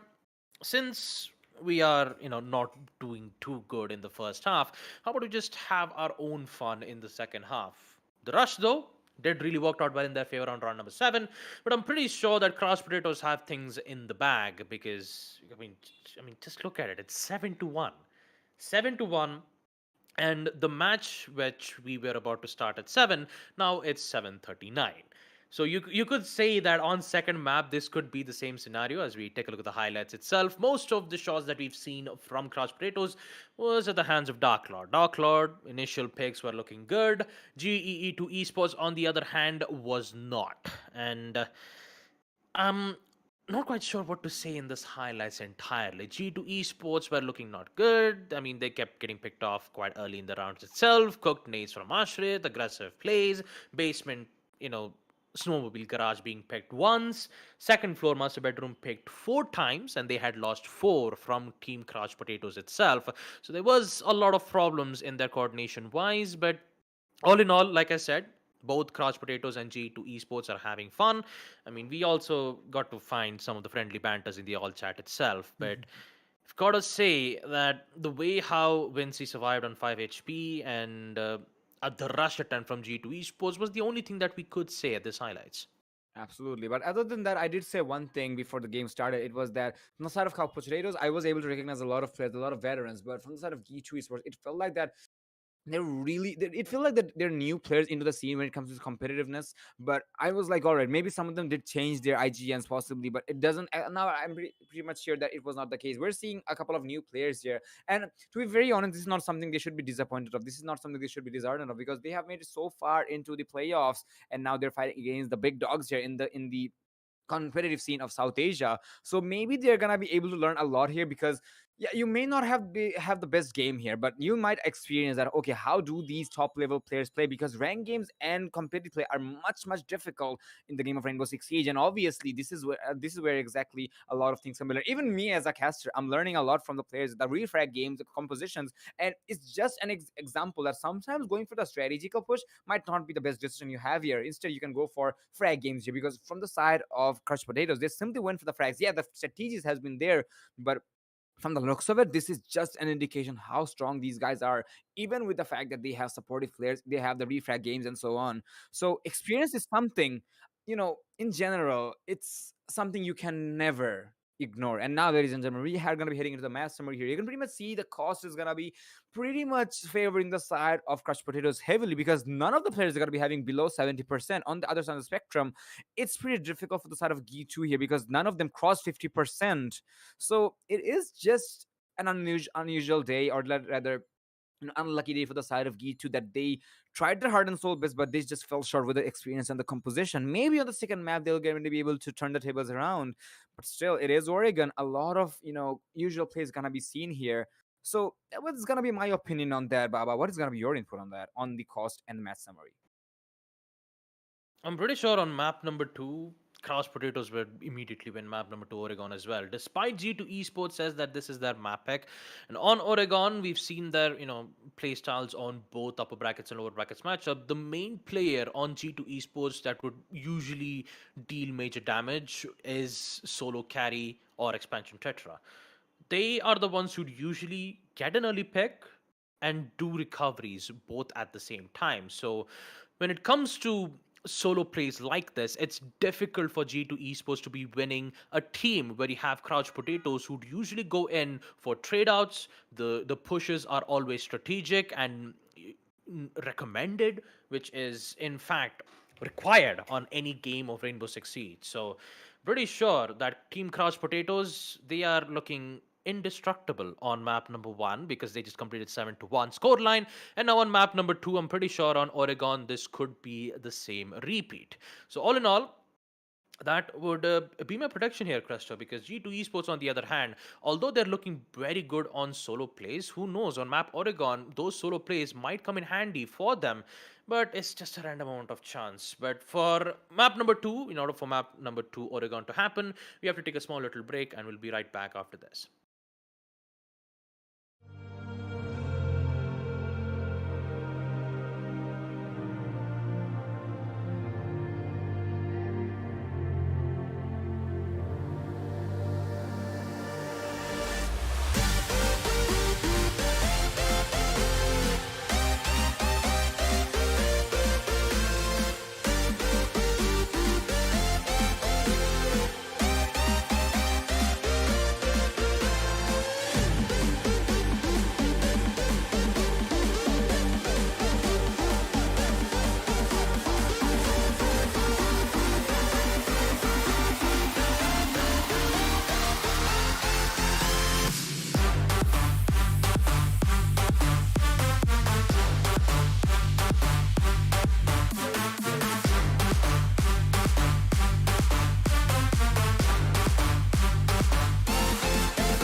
And welcome back to the Esports Club Presents Community Cup Season 3 for Rainbow-Six-Siege, supported by Ubisoft, powered by Zotec Gaming, and our broadcast partner Loco. We are back with the second map between Team Crouch Potatoes versus GeeTwo Esports. Map number 1, Chalet, went 7-1 in favor for Team Crouch Potatoes, and now we are here for map number 2, Oregon, which is picked by Team GeeTwo Esports. And I've got to say, the map number 1's result were not looking good from GeeTwo Esports' end. So maybe we could see them come back on map number 2, or we could see a similar result coming in from Crouch Potatoes and ending things off on a 2-0.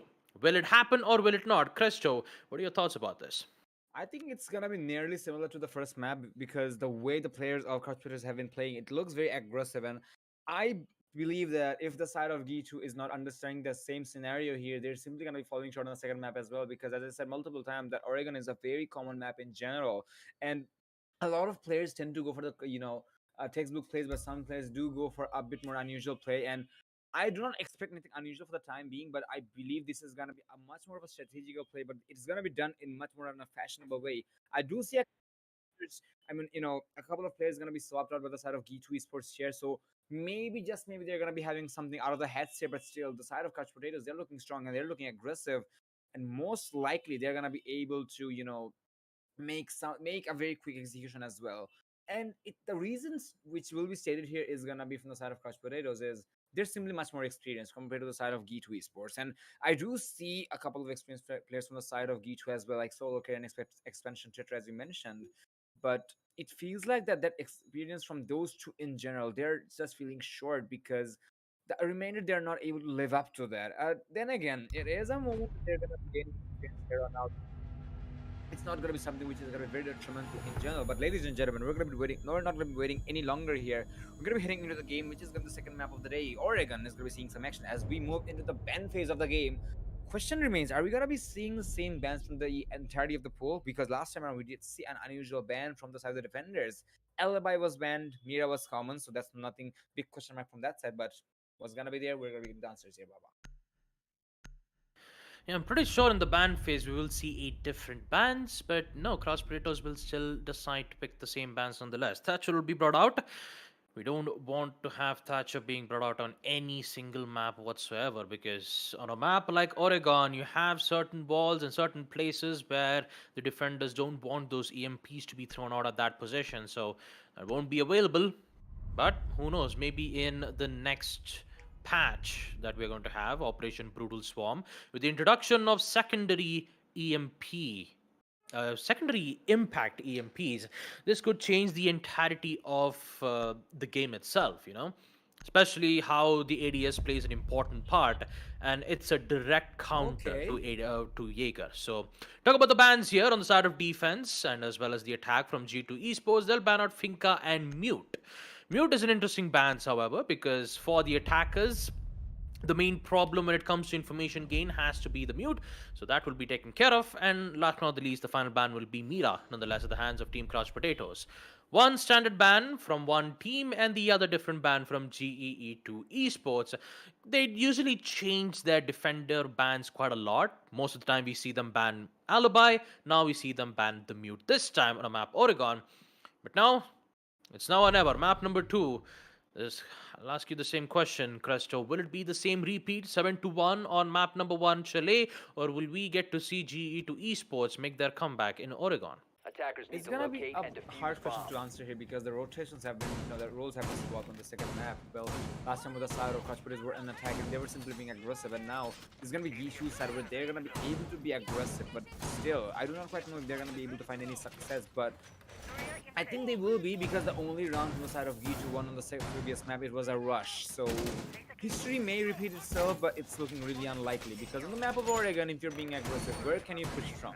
There are a couple of common angles in general because let's take this specific objective for an example, the section for kids drones and gaming room defense.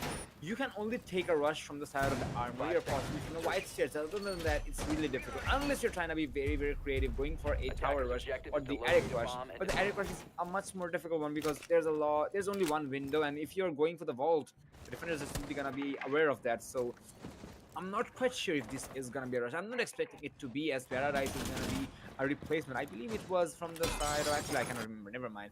So it is a replacement being brought from the side of GeeTwo, but yeah, I'm pretty sure this time around at least it's not gonna be that's the identical push from either of these teams, but I'm expecting something greater from the side of GeeTwo because they're really having a hard time here. For the time being, they're going for a small tower take from the big window, most likely. One facing on the players on the side of the game room as well from the window, but no attempts on reaches whatsoever. So as they do not have any control of the armories, that is going to be somewhat challenging for them because the crossfire is going to be in favor of the defenders, but they do have a knock. It's going to be going from that big tower side, so some sort of room clearance is going to be there, but it's just a bit shorter, you know, slow push but methodical one as well, so commendable, but they'll have to act on that as well. Mini moves, we're tossing the drone in for the information. In the process, Astrid is going to be taken out, so some solid progression has been made, but they have to solidify it. The early frag it is, and this time you could say it's favoring for GeeTwo Esports as Khalifa finds one. Darkler gets the other with the pistol, and this time taking out expansion Petra.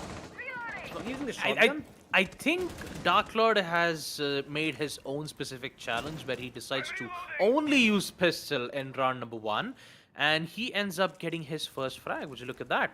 And now I think he wants to get more kills with just the pistol. So I'm curious to know whether if Dark Lord could succeed this challenge or not. Does he have the shotgun? I think he does. think so. I think he has the shotgun, but whether or not his pistol comes to an end, and if he's forced to use his primary weapons, we might be able to see him do exactly that. Moose, on the other hand, wants to contest the pistol, playing Dark Lord, and he gets it. Runs away to safety, whereas we see Khalifa does his own job with the cooked nade to take out Vinci. And Dark Lord not looking too good from his end, so he'll just fall back safely and get some healings thanks to Thunderbird. But he gets downed out in the end. Paradise will get the best of him. Impact needs... No, it's just concussions. Just needs an impact nade to confirm the kill, but unfortunately he doesn't have it. Oh no. That's a yikes moment from GeeTwo Esports, but on the bright side, it is still 2-2. High likely a chance that GeeTwo Esports can win this attack, but Dark Lord on the other hand chose to give away the leg. And now it's 1v2. Cobra has the C4 in hand, will not get the shot, as Paradise will succeed round number 1 with ease. Wonderful execution of the defenders, but it just feel like they're allowing the attackers to come inside the objective in the building in general, because the roam game from the Aruni was not quite complimentary. I did see Ashid Bania on the side of Kitchen most likely, and once he was taken out, there were no retaliations from the defensive side, and this is exactly what they fell short. Even though I must compliment Dark Lord's pistol plays, I'm pretty sure he did have the shotgun, because otherwise he would have pretty much retaliated harder, but I guess he's just banking on the style points here, and I must give him the credits for the style points. And this time he does have the 416C, that's confirmed.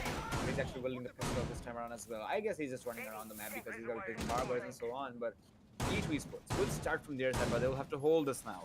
Last time around, no breaches did come in, but they were able to take absolute control from the windows, had the big window, the game window, and so on. So the play still in general looks pretty strong, but how strong is it? That is going to be $1 billion question in general. But at the same time, couch potatoes, they're having the same identical lineup. So maybe they have put a experiment round the previous one. So we cannot tell for sure, but they're attackers. This time they'll have to be a bit more strategic, going for the breaches, going for the crossfires and so on, because defenders, they'll be a bit more unforgiving this time, because Dark Lord is going for the 416C. Maybe he was indeed banking on the style points, but the styles have been gained. Now he's going for the murders, he's on a rampage, he's man on a mission.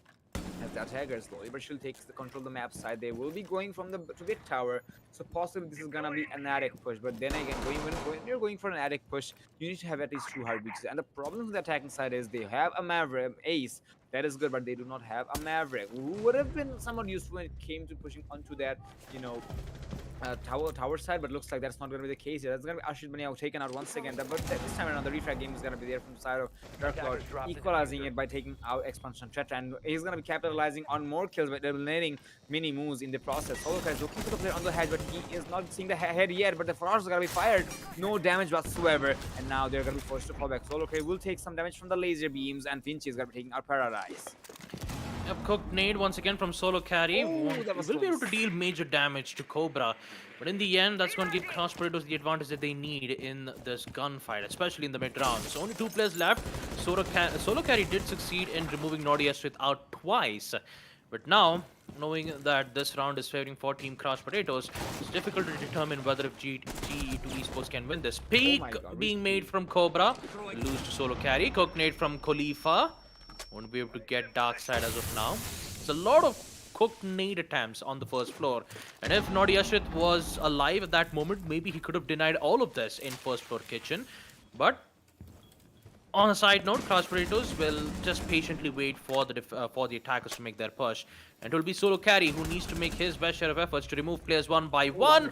But Dark Lord shuts it down with a good headshot. All in all, it's just Khalifa who is left in a 1v3. No grenades, only his trusty L8 assault rifle to ensure victory for this 1v3 clutch. He has only a minute left. He is making a decision to head in towards the master bedroom site, where he could usually just vault in from the white van, get into the site as faster, get control of the defuse, and now all he's got to do is just ensure post plant. But the main problem is it's been held out by the Aruni Surya gates. So I'm pretty sure that if you make a push like that, it's difficult for Khalifa to win the situation at all. 30 seconds left, and I'm pretty sure that Crouch Potatoes have got this under the bag. It kind of looks like it because without the time, without the utility, without the HP, it's really looking unlikely to happen. The best he can do is also obviously to play it passively and maybe to use the 20 seconds which are left to have some conversation with his teammates, but unfortunately that's not going to be happening. Vinci is going to go for that AUG and he's going to be able to connect the headshot of the sledge, and just like that, the second round is going to be recovered by the side of the defenders. The equalization is going to be there, and as I mentioned, that GeeTwo going for those plays were beneficial, but it's not going to be identical in the second map, second rounds, because Crouch Potatoes are one of the few teams who can adapt on the fly, and even with their aggressive manner, they can be a bit more, strategic. I mean, when it comes to their strategies in general, they can still be pretty strong. Because we did see Dark Lord going for the pistols first, and then on the second round, he went for the 416C, and he just took no prisoners. He to punish every single soul who pushed him, and that is exactly what you expect from our Jaeger player. So good progression has been made from the side of Crouch Potatoes, and now they're going to be trying their best to reinforce just that. GeeTwo Esports not looking bad, and I'm not surprised to see a Flores being brought, because that was exactly why they went the mute in the first place.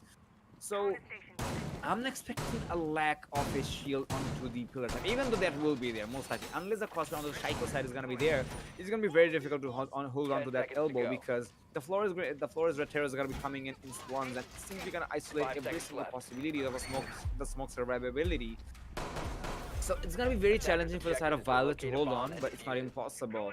But a lot of utility needs to be used here, and I guess they're going to be banking on just that, putting up the Banshees, putting up the Jaeger ADSs, and it's looking like a very standard hold up. And as I said, has to be a standard setup, because in the map of Oregon, you know exactly what can go wrong, and you know exactly how you can go for comebacks as well. Not too much can be done about this map, because this is a very old map as well. Did see a rework very recently. It was not very recently. It has been, I think, 2 years already. But still, it is a map you love to play. It is a map you feel flexible to play. And it can be saved the other way around as well. It's just a matter of which team plays it better. And the position is going to be there as I expected. ND Cobra and along with the Jaeger holding on to the tower side, tunnel side, covering the smoke shield so that the attackers burn a lot of time. It's going to be available, but the attackers, they're also making some solid progress to get rid of the hatch as well. And they're just going for meeting to take. And I do not see any roamers onto the kitchen. So maybe there are, maybe I've missed that. But now the attackers, they're aggressing onto the tower side, and maybe they're going to be going for the hatch first, and then they're going to be aggressive to the tower side, as the setup looks very decent. Yeah, the smoke gas canisters will be present from basement, on blue bunkers. And I'm pretty sure that Violet will ensure to reinforce the wall or want to contest this angle nonetheless. Still some efforts being made, but a headshot will come in from expansion Tetra to deny Dark Lord. He's dealing major damage on round number 2, but with his presence not being known on round number 3, GeeTwo Esports can be able to salvage this round out. They've already got 1 kill, and now with the reinforcements from Violet, GeeTwo Esports needs to find another way to make this push. They have control on basement bunkers. How can they get control on Boiler, knowing that there is a lot of players from Crouch Potatoes who are still holding an angle? Banshee Deterrent will give away the position of solo carry and in from the stairs. Now Expansion Tetra, he's currently the one who has the diffuser in hand. Time's running out. Violet still has a lot of smoke gas canisters. Actually, he does not. So there's only a C4 from Whimsy that can do something about it. Good angle from Violet. Deals some major damage to Mini Moves, but he still stays alive nonetheless. 40 seconds. GeeTwo Esports are yet to make an entrance towards the side, and Crouch Potatoes are currently at a turtle hold. C4 will connect from Cobra, taking out Mini Moves right from the electrical room. And now here comes the damage from Solo Carry. Headshot to take out Violet, and now the gunfight happens from the side. It's a 2v3 where Crouch Potatoes is currently the one facing the down end of the stick. Naughty Ashret. 2v2 equalized dead, and Paradise is currently the one planning the defuse, but here comes Vinci. Pushes at the right time, but it's now a 1v1 where Paradise needs to clutch this out. Can he find Ashret's whereabouts? No, he actually does not, and instead gives away his own position in the end. Flashbangs being used, Naughty Ashret not being dazed from its effect. But it will be Paradise who will win the gunfight nonetheless from Boilers. All he's got to do was just throw the flashbang, push aggressive, and get the frag nonetheless. Which will give the win for GeeTwo Esports, and it will be 2-1 in the first half.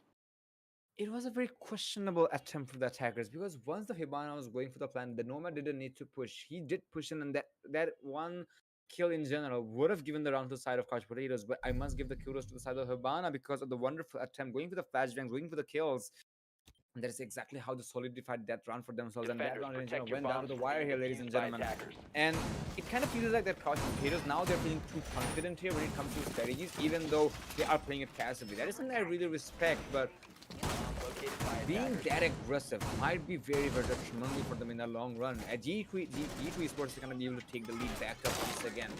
But Couch Potatoes, not looking bad by any means, they're still going to be able to equalize it very quickly. But there's something I do want to mention on the side of the Couch Potatoes as their strategy onto the tower wall. I mean, 99% of the time you do open up the tower wall so that you can go for the long line of sight onto the tower stairs, but usually you do not open the foot level. It is a good angle, I must admit, because you can isolate the players for going for an execution onto the tower side. Not the tower side, the pillar side actually, so that you can pretty much isolate every single possibility of a push. But the Nomad was able to use that against the side of solo carry. Not solo carry, it was solo carry who got the kill onto Vinci, if I'm not wrong.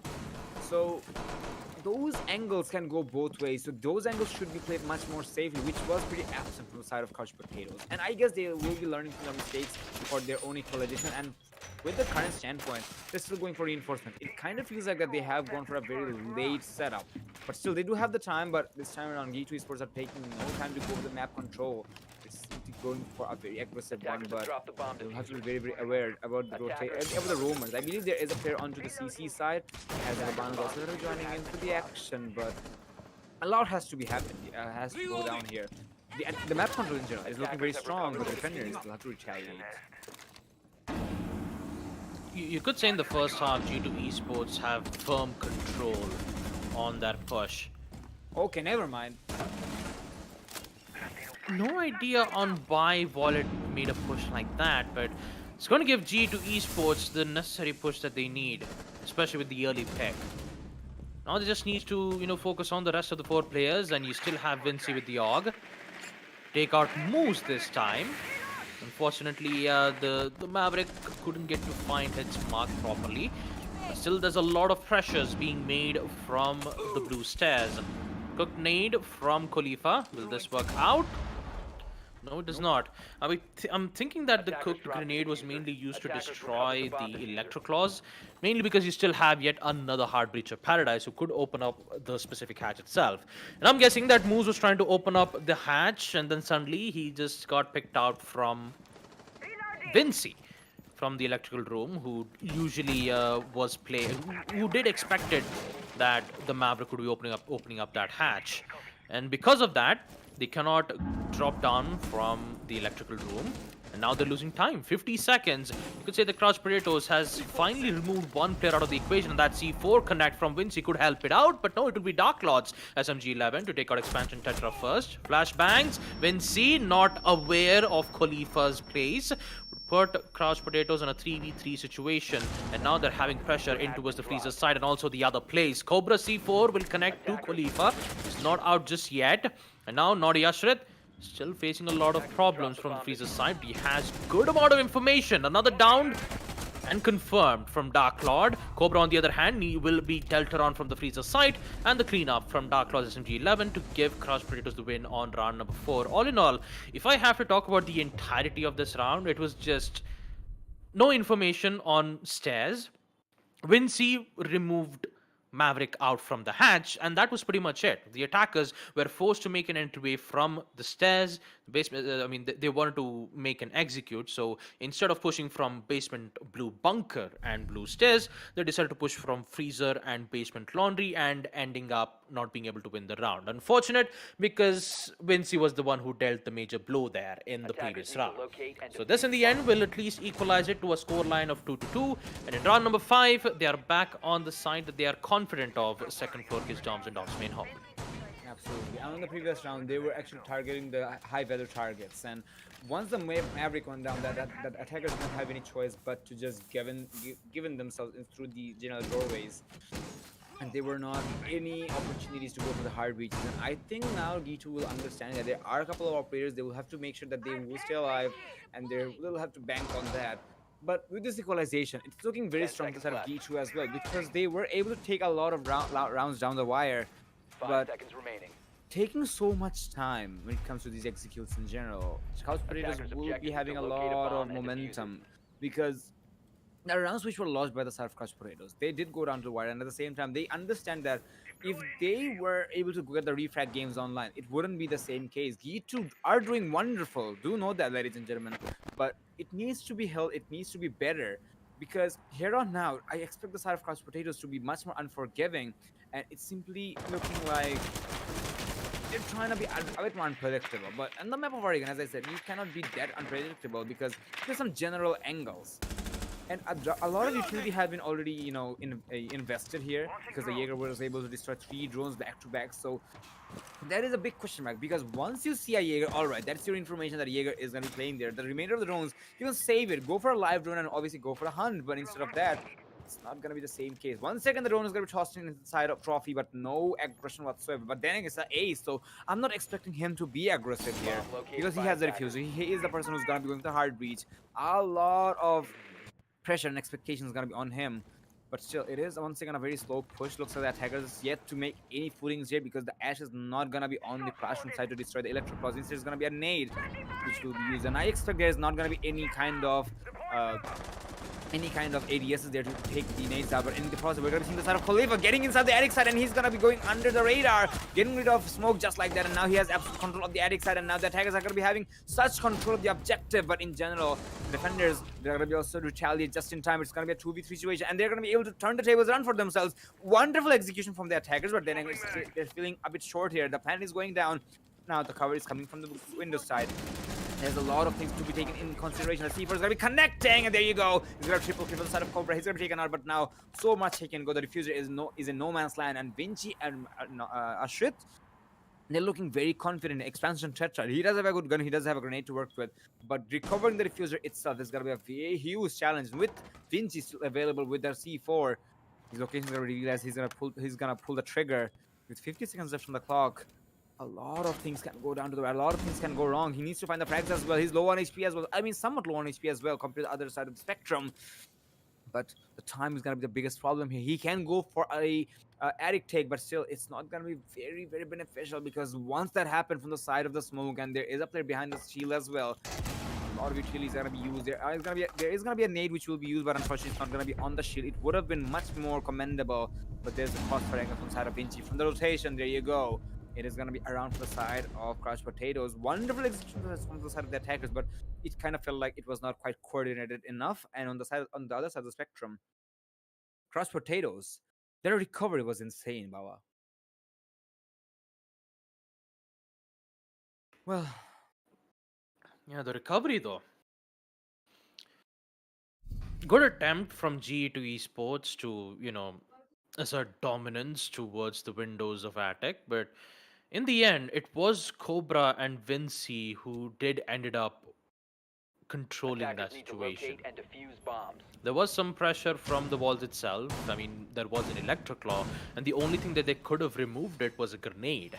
And I'm pretty sure that next time when they go back into the same site, they will at least place an ADS or a magnet to ensure that the electric claw wouldn't get destroyed in the near future. But all in all, in the end, it will be Team Crouch Potatoes who would end up winning the round on defense. And talk about GeeTwo Esports, who didn't had a good start in the first half map Chalet. Map number 2, Oregon. Looks like it's working out well from their hands, don't you think? Absolutely, it is working just fine from either of these teams, but it kind of feels like the GeeTwo Esports, they'll still have to reinforce their footing here. And on this objective defense on meeting side, they will have to take control of the tower side. And speaking of the tower side, there are some choke points in the map of Oregon that you have to take control as an attacker. For example, you have to go for the tower side when it comes to the top floor defense. When it comes to the on the very same objective, you have to go for a closet as well. But from the looks of it, it kind of feels like the utilities are not on point, because when you are going for a closet take, or rather, going for a breach, you can simply use the ash charges to destroy the utilities from this classroom side. But using a grenade is not a bad decision, but the grenades can be much more beneficial in the coming rounds, because you can use them to take out players, you can use it to take out the shields. So the utility management is really going to be brought into question here. On the other side of the spectrum, the strategies of the side of the defenders are also going to be in question, because it's really difficult to play on the third floor of the tower side because you don't have much coverage, and at the same time, falling back from their general direction is much more difficult than I'm saying it. It's easier said done. And on the other, on top of that, it was a maestro, and now none of the evilizers are going to be functional. It will be giving information, but that's it. The lasers are not going to be functional anymore, so a lot of questions are coming in my head from the side of Couch Potatoes. What are their strategies? What are their momentum here? What is their motives here? And it's gonna remain to add up here, because Vinci, without any cover, simply pushing up to the shower side, knowing that the small tower in general is a very heavy traffic area, and it's gonna be much more heavier when it comes to meeting defense. But on the brighter side of life, Ashit will do a significant amount of damage on the Surge. I do not know if he knows that the Surge is injured, but instead he's going for his own heal. So some solid progression has been made, and Cobra is going to be adding up to that. Oh no! Solo carry. He's going to be in the split side, and he's going to take up from off the meeting side. Now he's going to allow the attackers to go for plant as well. It's all up to Cobra now with a spear. It's a 1v2 situation, but he's not able to find any footings whatsoever. As GeeTwo will secure a wonderful round to close it up with the scoreline of 3-3 in favor of none. This is the side of GeeTwo I expected in the first map, Baba. Yeah, and that too, in the end, it was a trade. Imagine if Cobra did survived it with that headshot, it would have been a different scenario for Team Crouch Potatoes. But in the end, it would end up on a 3-3 scoreline in the first half. And now with the role swap coming in play, GeeTwo Esports will be on defense and Crouch Potatoes on attack. So on second half, we've seen how powerful GeeTwo Esports are on attack, especially the way how Solo Carry proceeded with the Ash push, clearing out players one by one, finding the opening picks, and also removing players one by one. Beautifully done from GeeTwo Esports to at least end their first half on a 3-3 scoreline. Now knowing that Crouch Potatoes are looking a bit dicey in the first half, I'm not quite sure what will be the result on attack itself. Same operator specs, no changes being made. We don't get to see them bring in Nook, nor the Kebi, nor an Ash from Crouch Potatoes. GeeTwo Esports, on the other hand, will have the same operators nonetheless. Moose bringing in the Kaid, Expansion Tetra with the Smoke, and Solo Carry still with the Thunderbird. I know that in Map Chalet, I still remember I said Thunderlord on one of the maps on Chalet. Yeah, I remember that. I remember calling Thunderbird as Thunderlord. Who knows? Maybe Solo Carry can, bring in the thunder and, spew lightning to their opposition team. That it can happen on second half defense, especially knowing on how powerful that kit is, that has the power to sustain any gunfights. So, who knows? Let's see whether on second half, Crouch Potatoes, not wasting any time at all, especially not Yashrit, who's just very quick on getting control. Air jabs being placed, and now he's going to show his presence from Armory Hallway. And some denial measures to indicate that none of the players from GeeTwo Esports might think about being aggressive in the mid-rounds. Absolutely. Going for such map control is looking very devastating for the defenders, but they're going for the run fights as well. Will not find anything for the time being, but this is a skill I've been missing from the side of the attackers for a very long time, and interesting shield setup from the side of X-Master because he wants more coverage with the shield being rotated the other way around. So good strategies as well from some defenders, but this is really looking confused of the attackers in general because the speed is going to be present once again. And other defenders are really under pressure because now they'll have to react quickly as well. The wall is going to be opened up any second now. I think it has been opened, or maybe not. It's not actually Bomb open yet. located by But attackers. a lot of utilities have been used by the side of the defenders as well, making sure that no pushes are going to be coming in from the trophy side.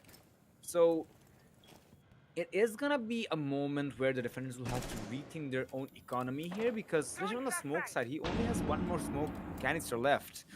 If he uses that, smoke is just gonna be no opportunity. He does have the shotgun, he does have the SMG-11, but no more denial is gonna be coming in. So with 1 minute left on the clock, the attackers, if they can possibly isolate the utilities from the attack and the defensive side, they'll have a lot of breathing zone to go for. And in order to make the breathing zones happen, we're going to be seeing the side of the attackers making some noise out there, getting rid of solo carry and expansion tetra. And suddenly it's going to be all up to Khalifa in a 1v5 situation.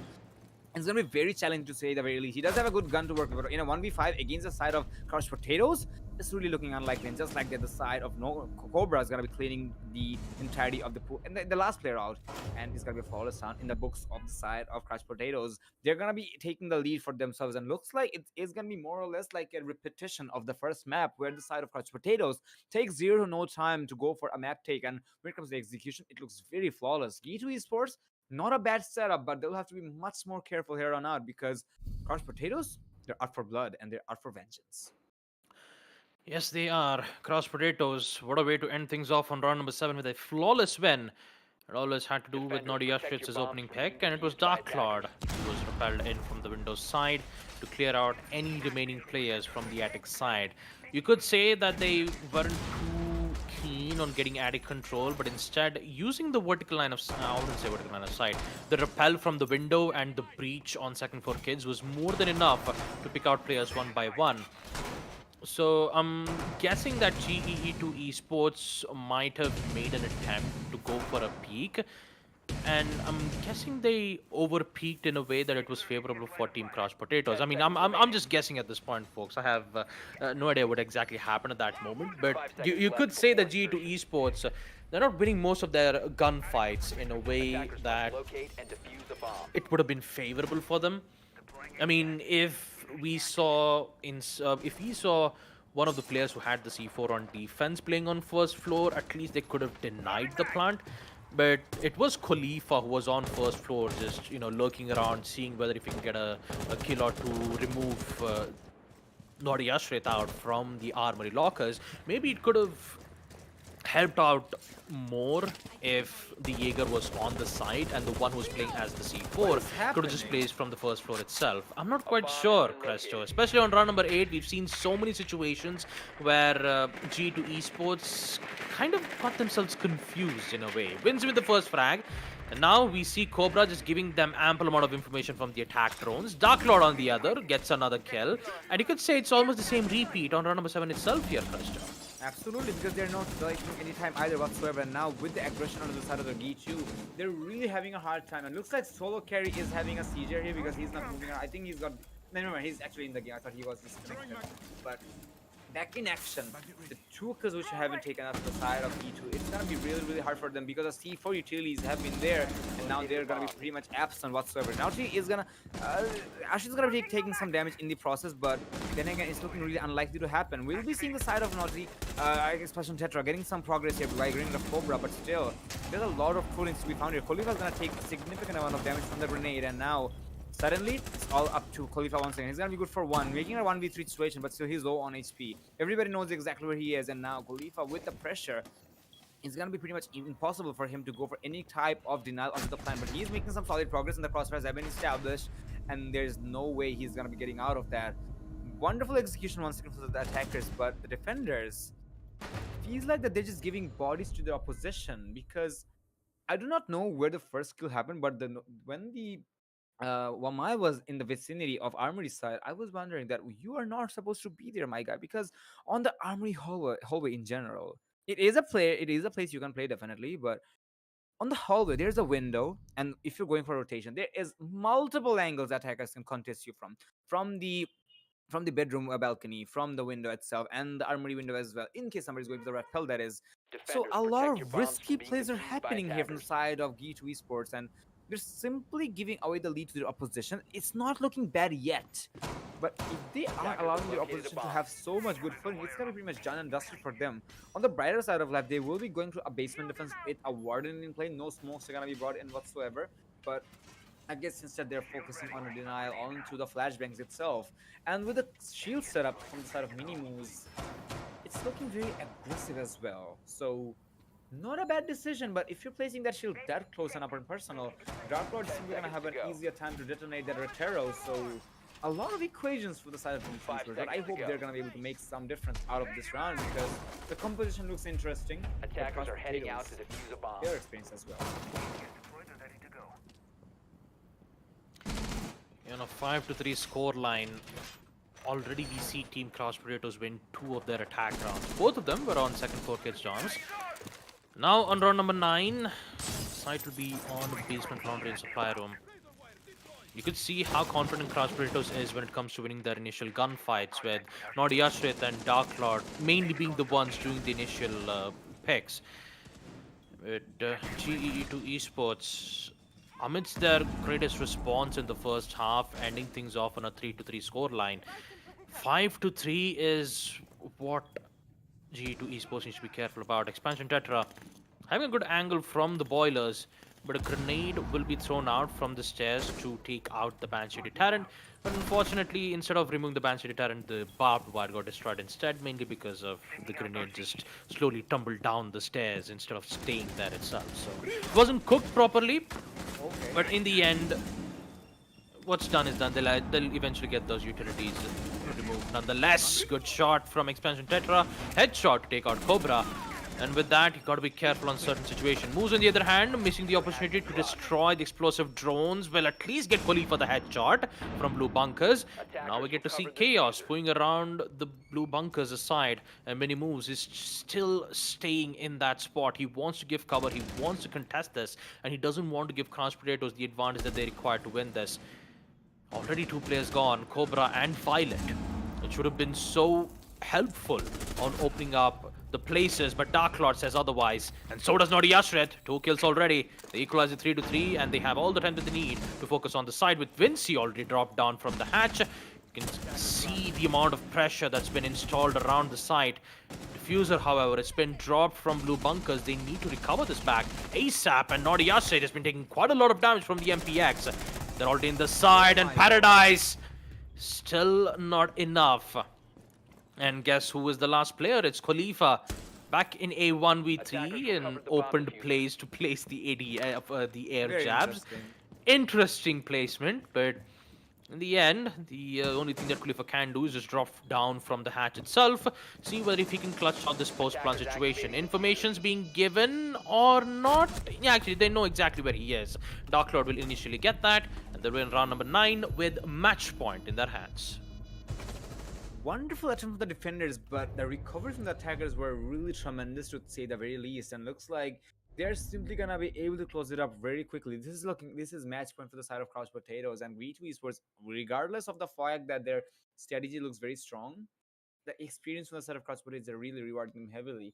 They are able to open things up for themselves by taking out Cobra, but still, it is a factor that the experience of GeeTwo are really pushing them to the limits. The map control looks significant, the frags are looking significant, but the moment the side of Crush Potato starts to pop heads, they just do not stop, and this is exactly what the side of Crush Potatoes are shining on. Khalifa was disconnected, but hopefully on the brighter side of life, he will be able to rejoin, so that is going to be a 5v5 situation, because GeeTwo Esports now, they are up against the wall. They'll have to give everything to make sure that they're going to be staying in the game. They'll have to win 3 rounds back to back to make sure that this is going to go into overtime. And if they can have it to overtime, they can take the map for themselves, and maybe, just maybe, they're gonna be able to take it to the third map, which is gonna be on the map of Cafe Dostoevsky, which is gonna be very interesting to say the very least. But Cross Potatoes, they're looking so strong on this map in general.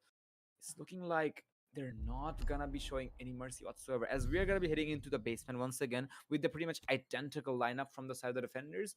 It's not going to be a Warden this need to time, it's going to be locate an and Alibi defuse instead. the So bomb. maybe a frag game is going to be seen from the side of GeeTwo Esports, but in these scenarios in general, Baba, you expect some kind of a trap operator because you want to take the advantage of the attacker's aggression, their greed, because they may not even Bomb focus on located the by trap itself, and attackers. they might lose a couple of their HP in the process, if not getting injured as well. We've seen a lot of times that in the map of Chalet, Frost has been seen a lot of play, but today, even Frost was absent. Okay, oh, wait a second. They're even reinforcing the side of Elbow. 10 seconds to go. Interesting. 5 seconds to insertion. Not having any contest from Blue Bunker is an easier access for cross potatoes. So no deployable shields from the from the pillars end from Blue Bunker. I guess that's what it's called. It's been a while, on a map like Oregon, the spot that I'm talking about. It's very influential for smoke paints out there, especially when you have deployable shields and gas canisters, which can deny more than 30 seconds. Cross potatoes, on the other hand, they're looking very confident towards it. 6-3, match point it is for them.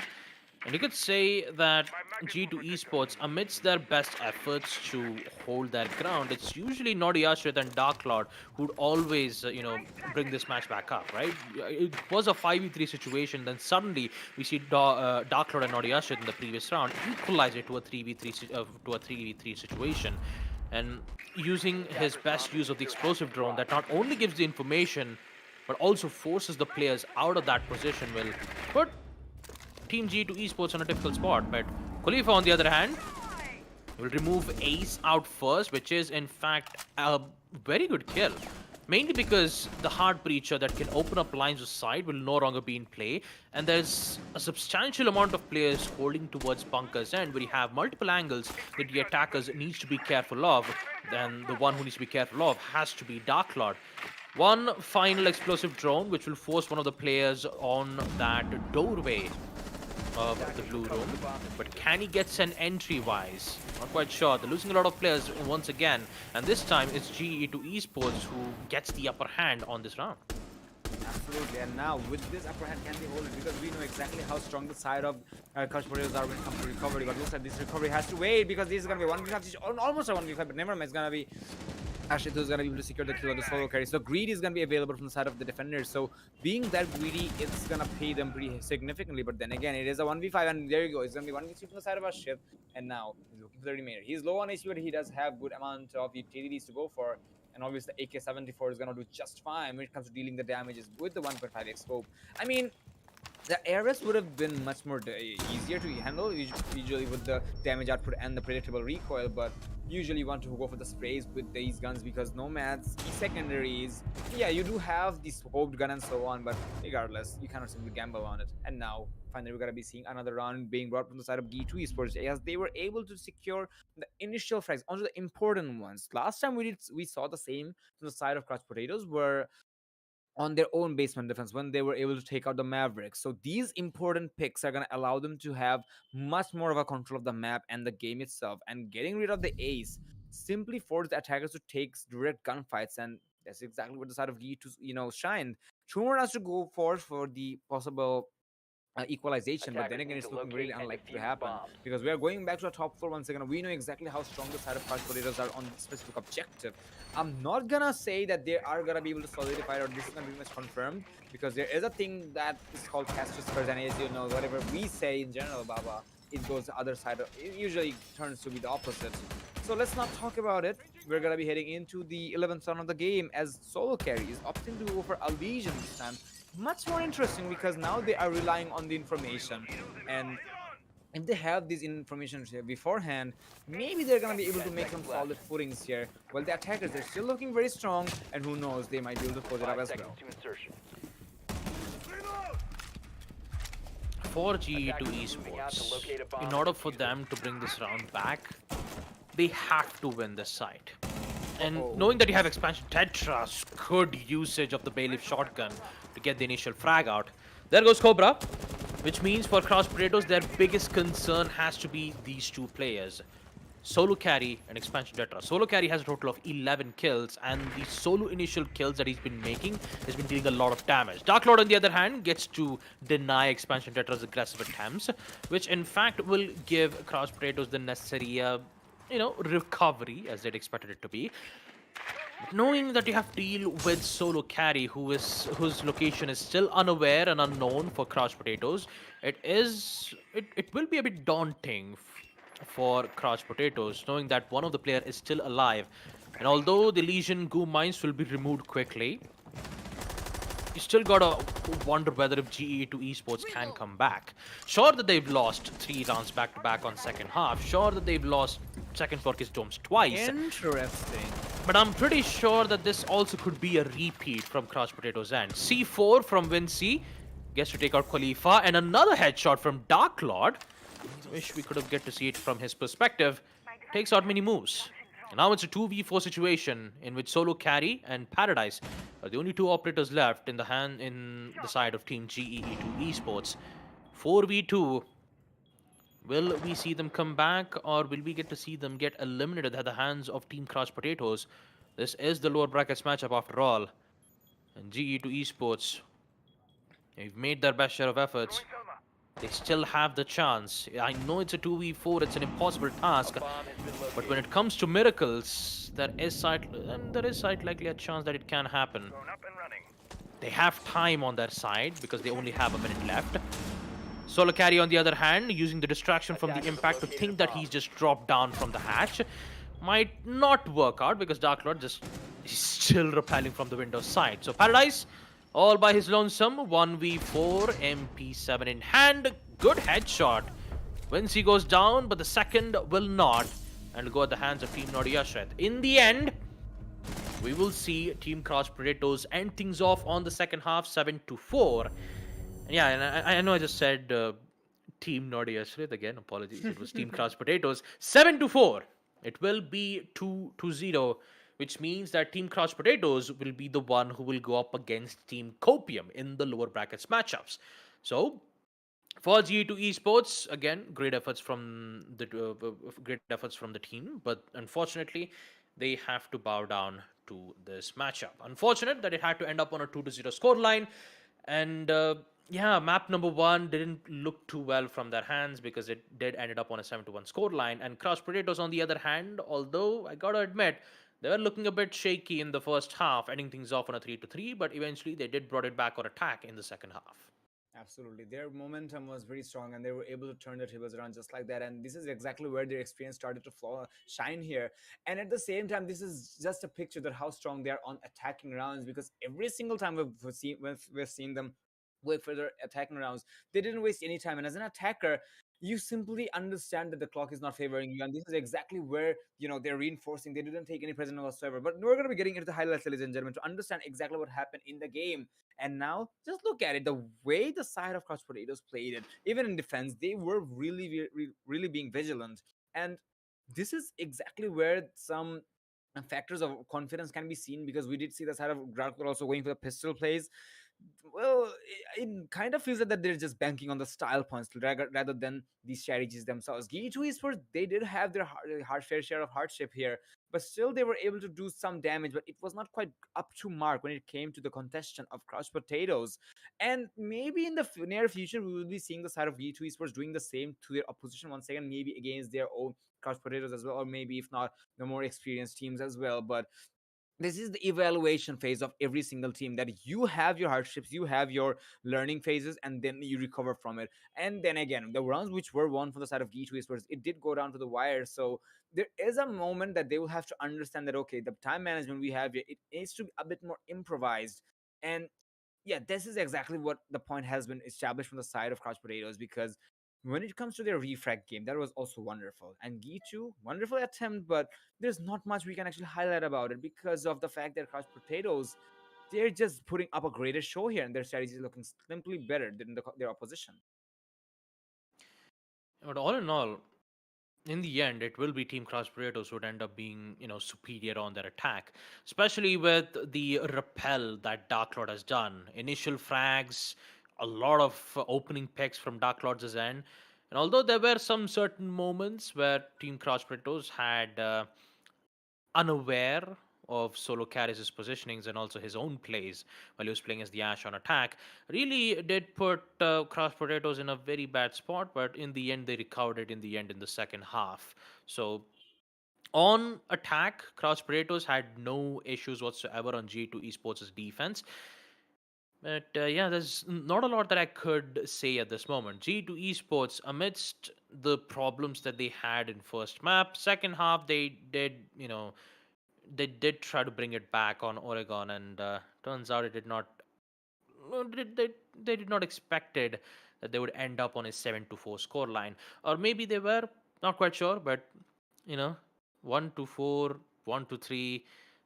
There were so many. How can I say this? Executes that Crouch Potatoes did succeed most of the time. It wasn't like a 1vx or a 1v2 situation where the Crouch Potatoes did ended up winning most of their rounds, but no, it was just the usual execute, usual standard wall opening on second for kids, and that was pretty much it. There was no difference, anything at all. But yeah, 7-4 on the second map, 7-1 on Chalet. Crouch Potatoes will be happy about this. They won't be eliminated just yet, and they'll be mainly focused on thinking on how to defeat Copium on the lower brackets matchup.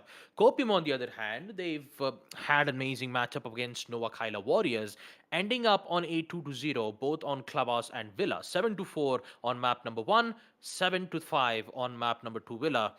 And they did somehow manage to eliminate Noakhailla Warriors out of this playoffs. I mean, out of the tournament, that is, of course. And now Copium will make another fight up against Team Crouch Potatoes. Let's not forget, we still have our upper brackets matchup, right? We have Water Boys, who will go up against Team Uvu. The loser of that match will go up against these two teams here, Copium and Crouch Potatoes, who are still currently fighting out on the lower brackets. So, all in all, this will be a tough matchup, especially on the Community Cup series. But we all know who will have their standings in the spot, especially all the way from yeah, all the way from 8th to 5th. We got our fourth player, right? We got our fourth team who just got eliminated out, and that was Team GEE2 Esports. So they will also receive a total of 1,200 in-game credits per player, as they will secure their spot on 5th place. Yeah, 5th place, 1,200 in-game credits per player, so they'll be happy about this response nonetheless. But for Crouch Potatoes, they will aim bigger. They want to get the first place spot, which will in fact be a total of 6,000 credits. So it is a lot, but we just have to wait and see on how the matches will turn out, because on tomorrow we have the upper brackets match and the lower brackets match, and this will be able to determine what will happen in the series. Absolutely. It does hurt me to see that the side of GeeTwo is where they're bidding us a farewell here, but then again, it is how the game is supposed to be. So nice attempt from them, but then again, they can use it, as you mentioned, they can use the RCS credits to buy the battle passes, the skins they want to, obviously buy the elites as well, so that they can definitely use those character cards, the backgrounds, and so on to style on their positions when it comes to these games, and at the same time in the ranked games. So it is a sad moment from the side of GeeTwo Esports, but at the same time, congratulations to the side of Crouch Potatoes for such a wonderful execution. And we are going to be heading into the match summary as well, ladies and gentlemen. You can see pretty much the identical KOST is going to be shown up this time around, except from the fact that Violet Versa is the only player who's going to be having below 50%, and the remainder is going to be having more than 70%. So this is exactly where a indication of experience can be seen. While on the previous map, I remember every single soul of the attacking, actually not the attacking side, that's gonna be the side of Crouch Potatoes, have had more than 70%, while GeeTwo really struggled to take even beyond 50. But this time around, they're gonna be able to take a decent amount as well. But it just felt like that their composition in general, the refrag game really had a hard time here, ladies and gentlemen. So in contrast to that, maybe in the future they'll be coming back very stronger, very precisely. But this is something we will have to wait in the near future. So this is something they can learn a lot of things from, because I believe in a competition you can never lose. That is like you either you win or you learn.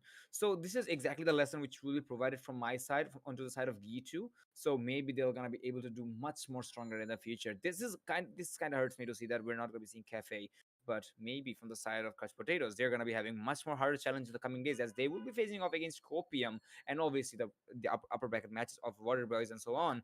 This is going to be very interesting because here on out, these are the titans we've been waiting for. Yeah, all in all, we've got our two lower brackets matchup done, and we have our fourth. We have Crouch Potatoes who will still stay alive in this lower brackets matchup. And like I said, the two remaining match that we have, one upper bracket match and one lower bracket match, in which we'll get to say it in the brackets itself. There we go. We had all 8 teams, and now we are down to 4. Water Boys, Team Uvu, Copium, and Crouch Potatoes.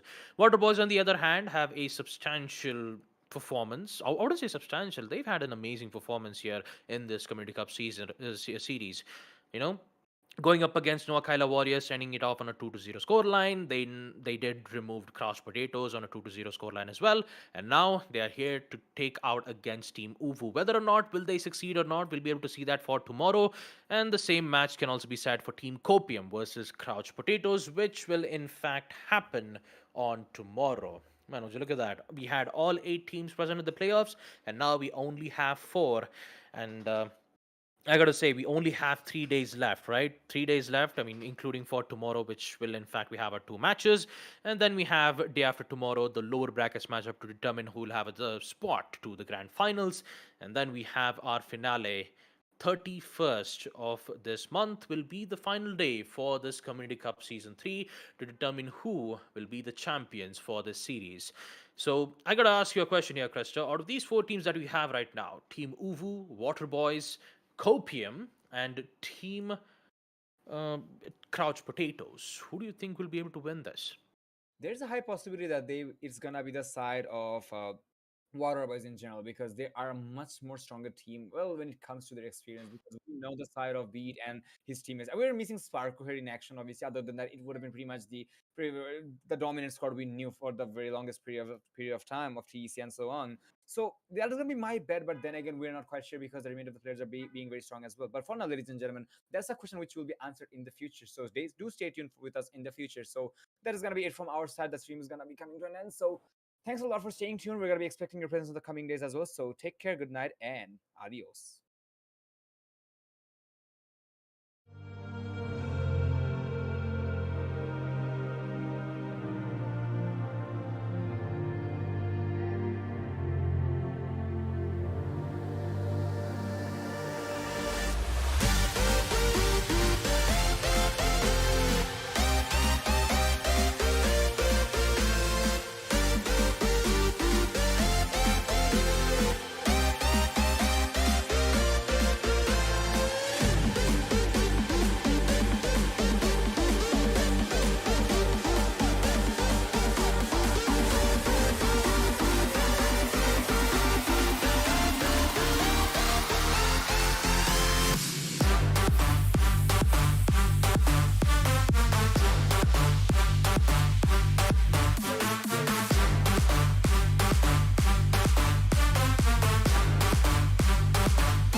conquer the night. If I can make it, if I try to draw the red light, I could run through the fire, I could conquer the night. If I can make it, if I try to draw the red, I could, I could, I could,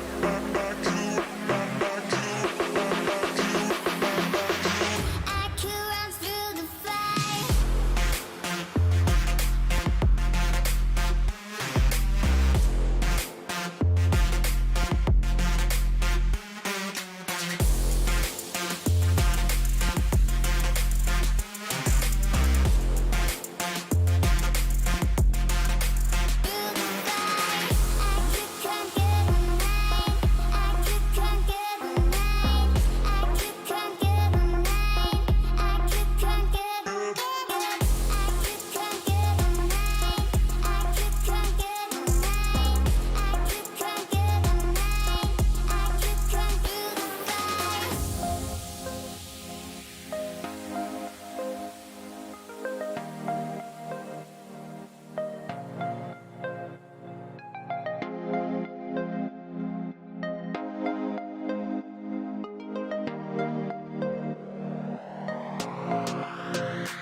Conquer the night. If I can make it, if I try to draw the red light, I could run through the fire, I could conquer the night.